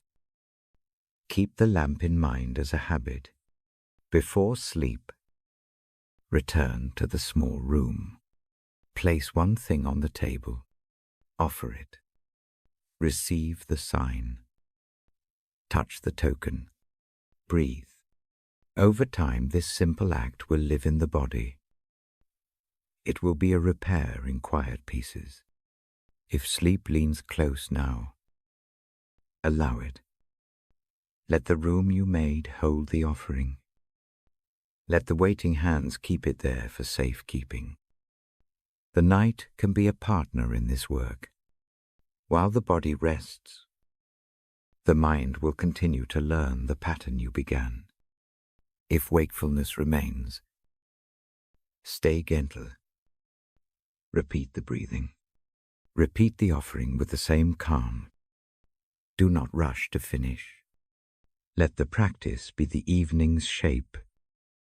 Keep the tone slow and kind. Let no hurry press you to greater feats. I will read a short passage in the next part. I will read it slowly and plainly. The passage will be a companion for this quiet work. For now, keep the image of the small room and the waiting hands. Keep the lamp's circle of light. Keep the token. One last breath with me. Inhale slow. Hold for a soft beat. Exhale long, and imagine placing the chosen thing into the steady hands. Feel the shoulders ease. Let the jaw soften. Let the breath return to its slow rhythm. I close this reflection with a simple word of blessing. May the small work you began tonight rest in a kind keeping. May the practice be gentle on the body. May it grow into a quiet habit that meets the night with steadier hands. When you are ready, let the eyes fall closed without strain. Trust the room you made to hold what you offered. I will be here in the next part with slow reading. The Bible will speak in soft cadence. The lamp will keep its warm pool. Rest when you are ready. I close the book with a slow hand. The lamp keeps its pool of light. My voice stays low. I have been with you a while. The night has bent toward quiet. The house breathes in small, even beats. I do not rush now. This last part is a simple sending.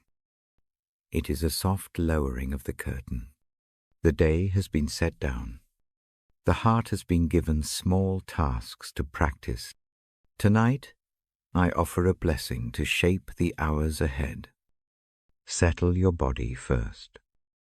Let the shoulders fall. Let the face relax. Place a hand where it rests easily. Feel the brief heat there. Let it be a small proof that life continues. Notice each breath as it arrives and leaves. Breathe as you did before. Inhale slow. Pause. Exhale longer. Let the rhythm be a gentle metronome. Think of the lamp circle. Imagine it narrowing to a soft point near the heart. Keep that image beside you. Imagine the Bible at your side, not as an argument, but as a companion that has been present this evening. The pages are still warm from the reading. That warmth is a small witness to steady care. I speak a short prayer now. It is plain and spare. If you prefer silence, keep it. Let the words be a cadence to rest by. Not a man, God of gentleness. Be near in this quiet hour. Let your peace move like a slow tide through every small space. Find the places that ache. Do not take them away by force. Soften them. Hold them. Make room for rest. May mercy come like a blanket. Not heavy but warm. May it cover worry without smothering hope. Let the hands that have carried much lay down their load a little. Show how to hand one small thing at a time into another's care. Teach the body to relax by degrees. Give the mind a pattern to follow. I ask for forgiveness to come easy where it is needed. Help to name the small, sharp things. Help to set them down without rehearsing them into the night. Let apologies that must be said wait for morning with gentleness. Let self-forgiveness enter like a soft rain. It does not excuse what went wrong. It gives space to mend. Bring comfort to the grieving places. Let tears that need to fall find an honest softness. If wakefulness brings the old heavy images, let them sit in a calm room with a quiet light. Let the heart know it is allowed to be tender. Comfort can be small. It can be a remembered hand. It can be a neighbor's care. It can be the steady presence that does not demand answers tonight. For those who carry fear about tomorrow, give one clear next step for morning. Do not ask the mind to solve everything in the dark. Give a small, sensible task that the hands can do at daylight. The mind will rest, better knowing the first right motion is known. If no clarity comes, give patience to wait. The night can do its slow work, while the plans remain gentle. For the weary body, grant sleep that is restorative. Let muscles unclench. Let the jaw loosen.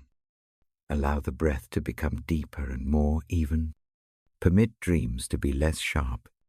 Let the hours be a steady mending. If waking comes in the night, make the return to rest easier. Give a remembered sentence, a remembered image, a remembered hand to call the body back. Bless the small kindnesses that have been given this day. Bless the neighbor's cup, the anonymous loaf, the message that arrived when it was needed.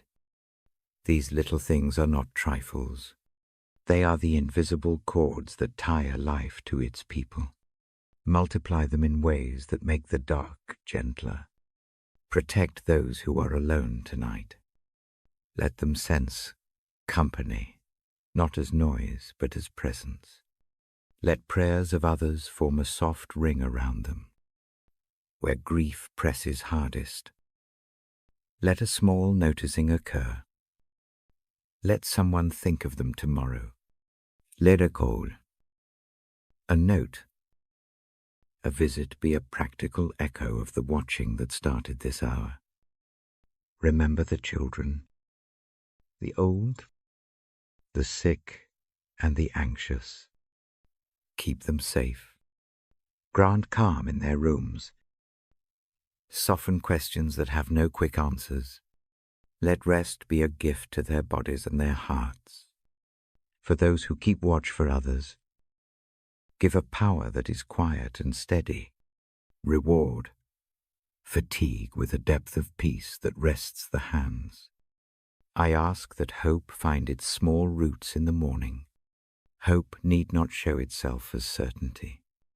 It can be a single candle left in a window, a reason to rise. Let a small expectation take hold a neighbor's help, a small progress, a meeting that opens a door a little wider. Teach the mind to hold the future lightly enough to plan and firmly enough to move. If there is anger or sharp regret, do not make it louder tonight. Let it be met with a patience that does not excuse harm, but that removes its power to consume. Give a pathway for small acts of repair when the day begins. If action is needed, let the first reasonable step be visible tomorrow. For tonight, grant a quiet where wrath cannot rehearse itself into a larger wound.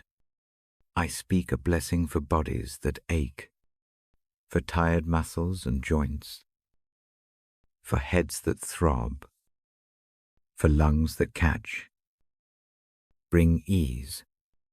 Let sleep come as a balm. May morning pain be lessened in increments. Not a miracle that erases, but steady relief. Let treatments help. Let caretakers appear. Let rest be practical and real. Bless the places of decision. For those weighing choices, give a clear light for one small choice tomorrow. Do not ask the mind to decide every outcome tonight. Give the courage to take the first sensible step. Make wisdom appear in small measures. One phone call. One short note. A tasting of courage. As I close tonight, I place a hand over the book. The cover is familiar. It holds words that have guided many nights. I offer this simple charge. Keep this habit of small things, the practice of one breath, one named worry, one offered pebble, one grateful thought.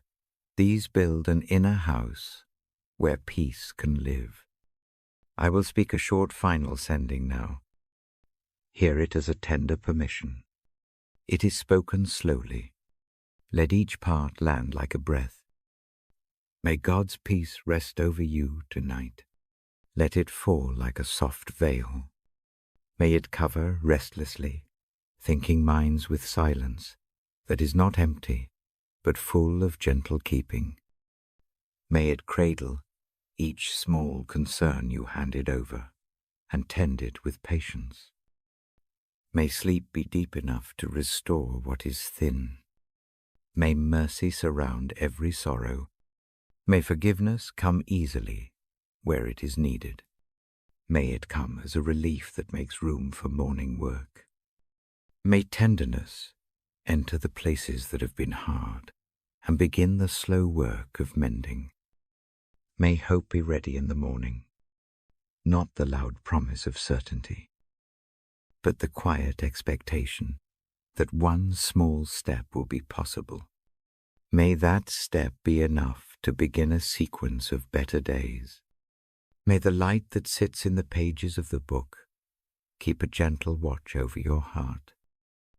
When the night grows long, call back the images you have learned tonight, the lamp, the bench, the river, the steady hands. Let them be anchors for the breath. Let them gather you like a net. I stay with the thought that peace is a presence more than a condition. It will not remove all storms. It will keep a hand on the shoulder while the steps are taken. Let that hand be real for you tonight. Let that presence be the thing that comforts sleep. Take one last slow breath with me. Inhale. Hold for a soft beat. Exhale and let the shoulders fall. Release the day into the quiet. Allow the eyes to close when they wish. Trust the small practices to continue their work while the body rests. If waking comes in the night, return to the breath. If fear returns, name one small thing and place it in the imagined hands beside you. Keep the token in your pocket of memory. Use it as a tool. You do not walk alone. I will leave now. Lamp still on. Bible closed. I will be near in the way. A friend is near, quiet and ready. Sleep without hurry. Rise with hope when the morning calls. The blessing lingers like a warm cloth on the chest. Go now into this night. Let peace be your company.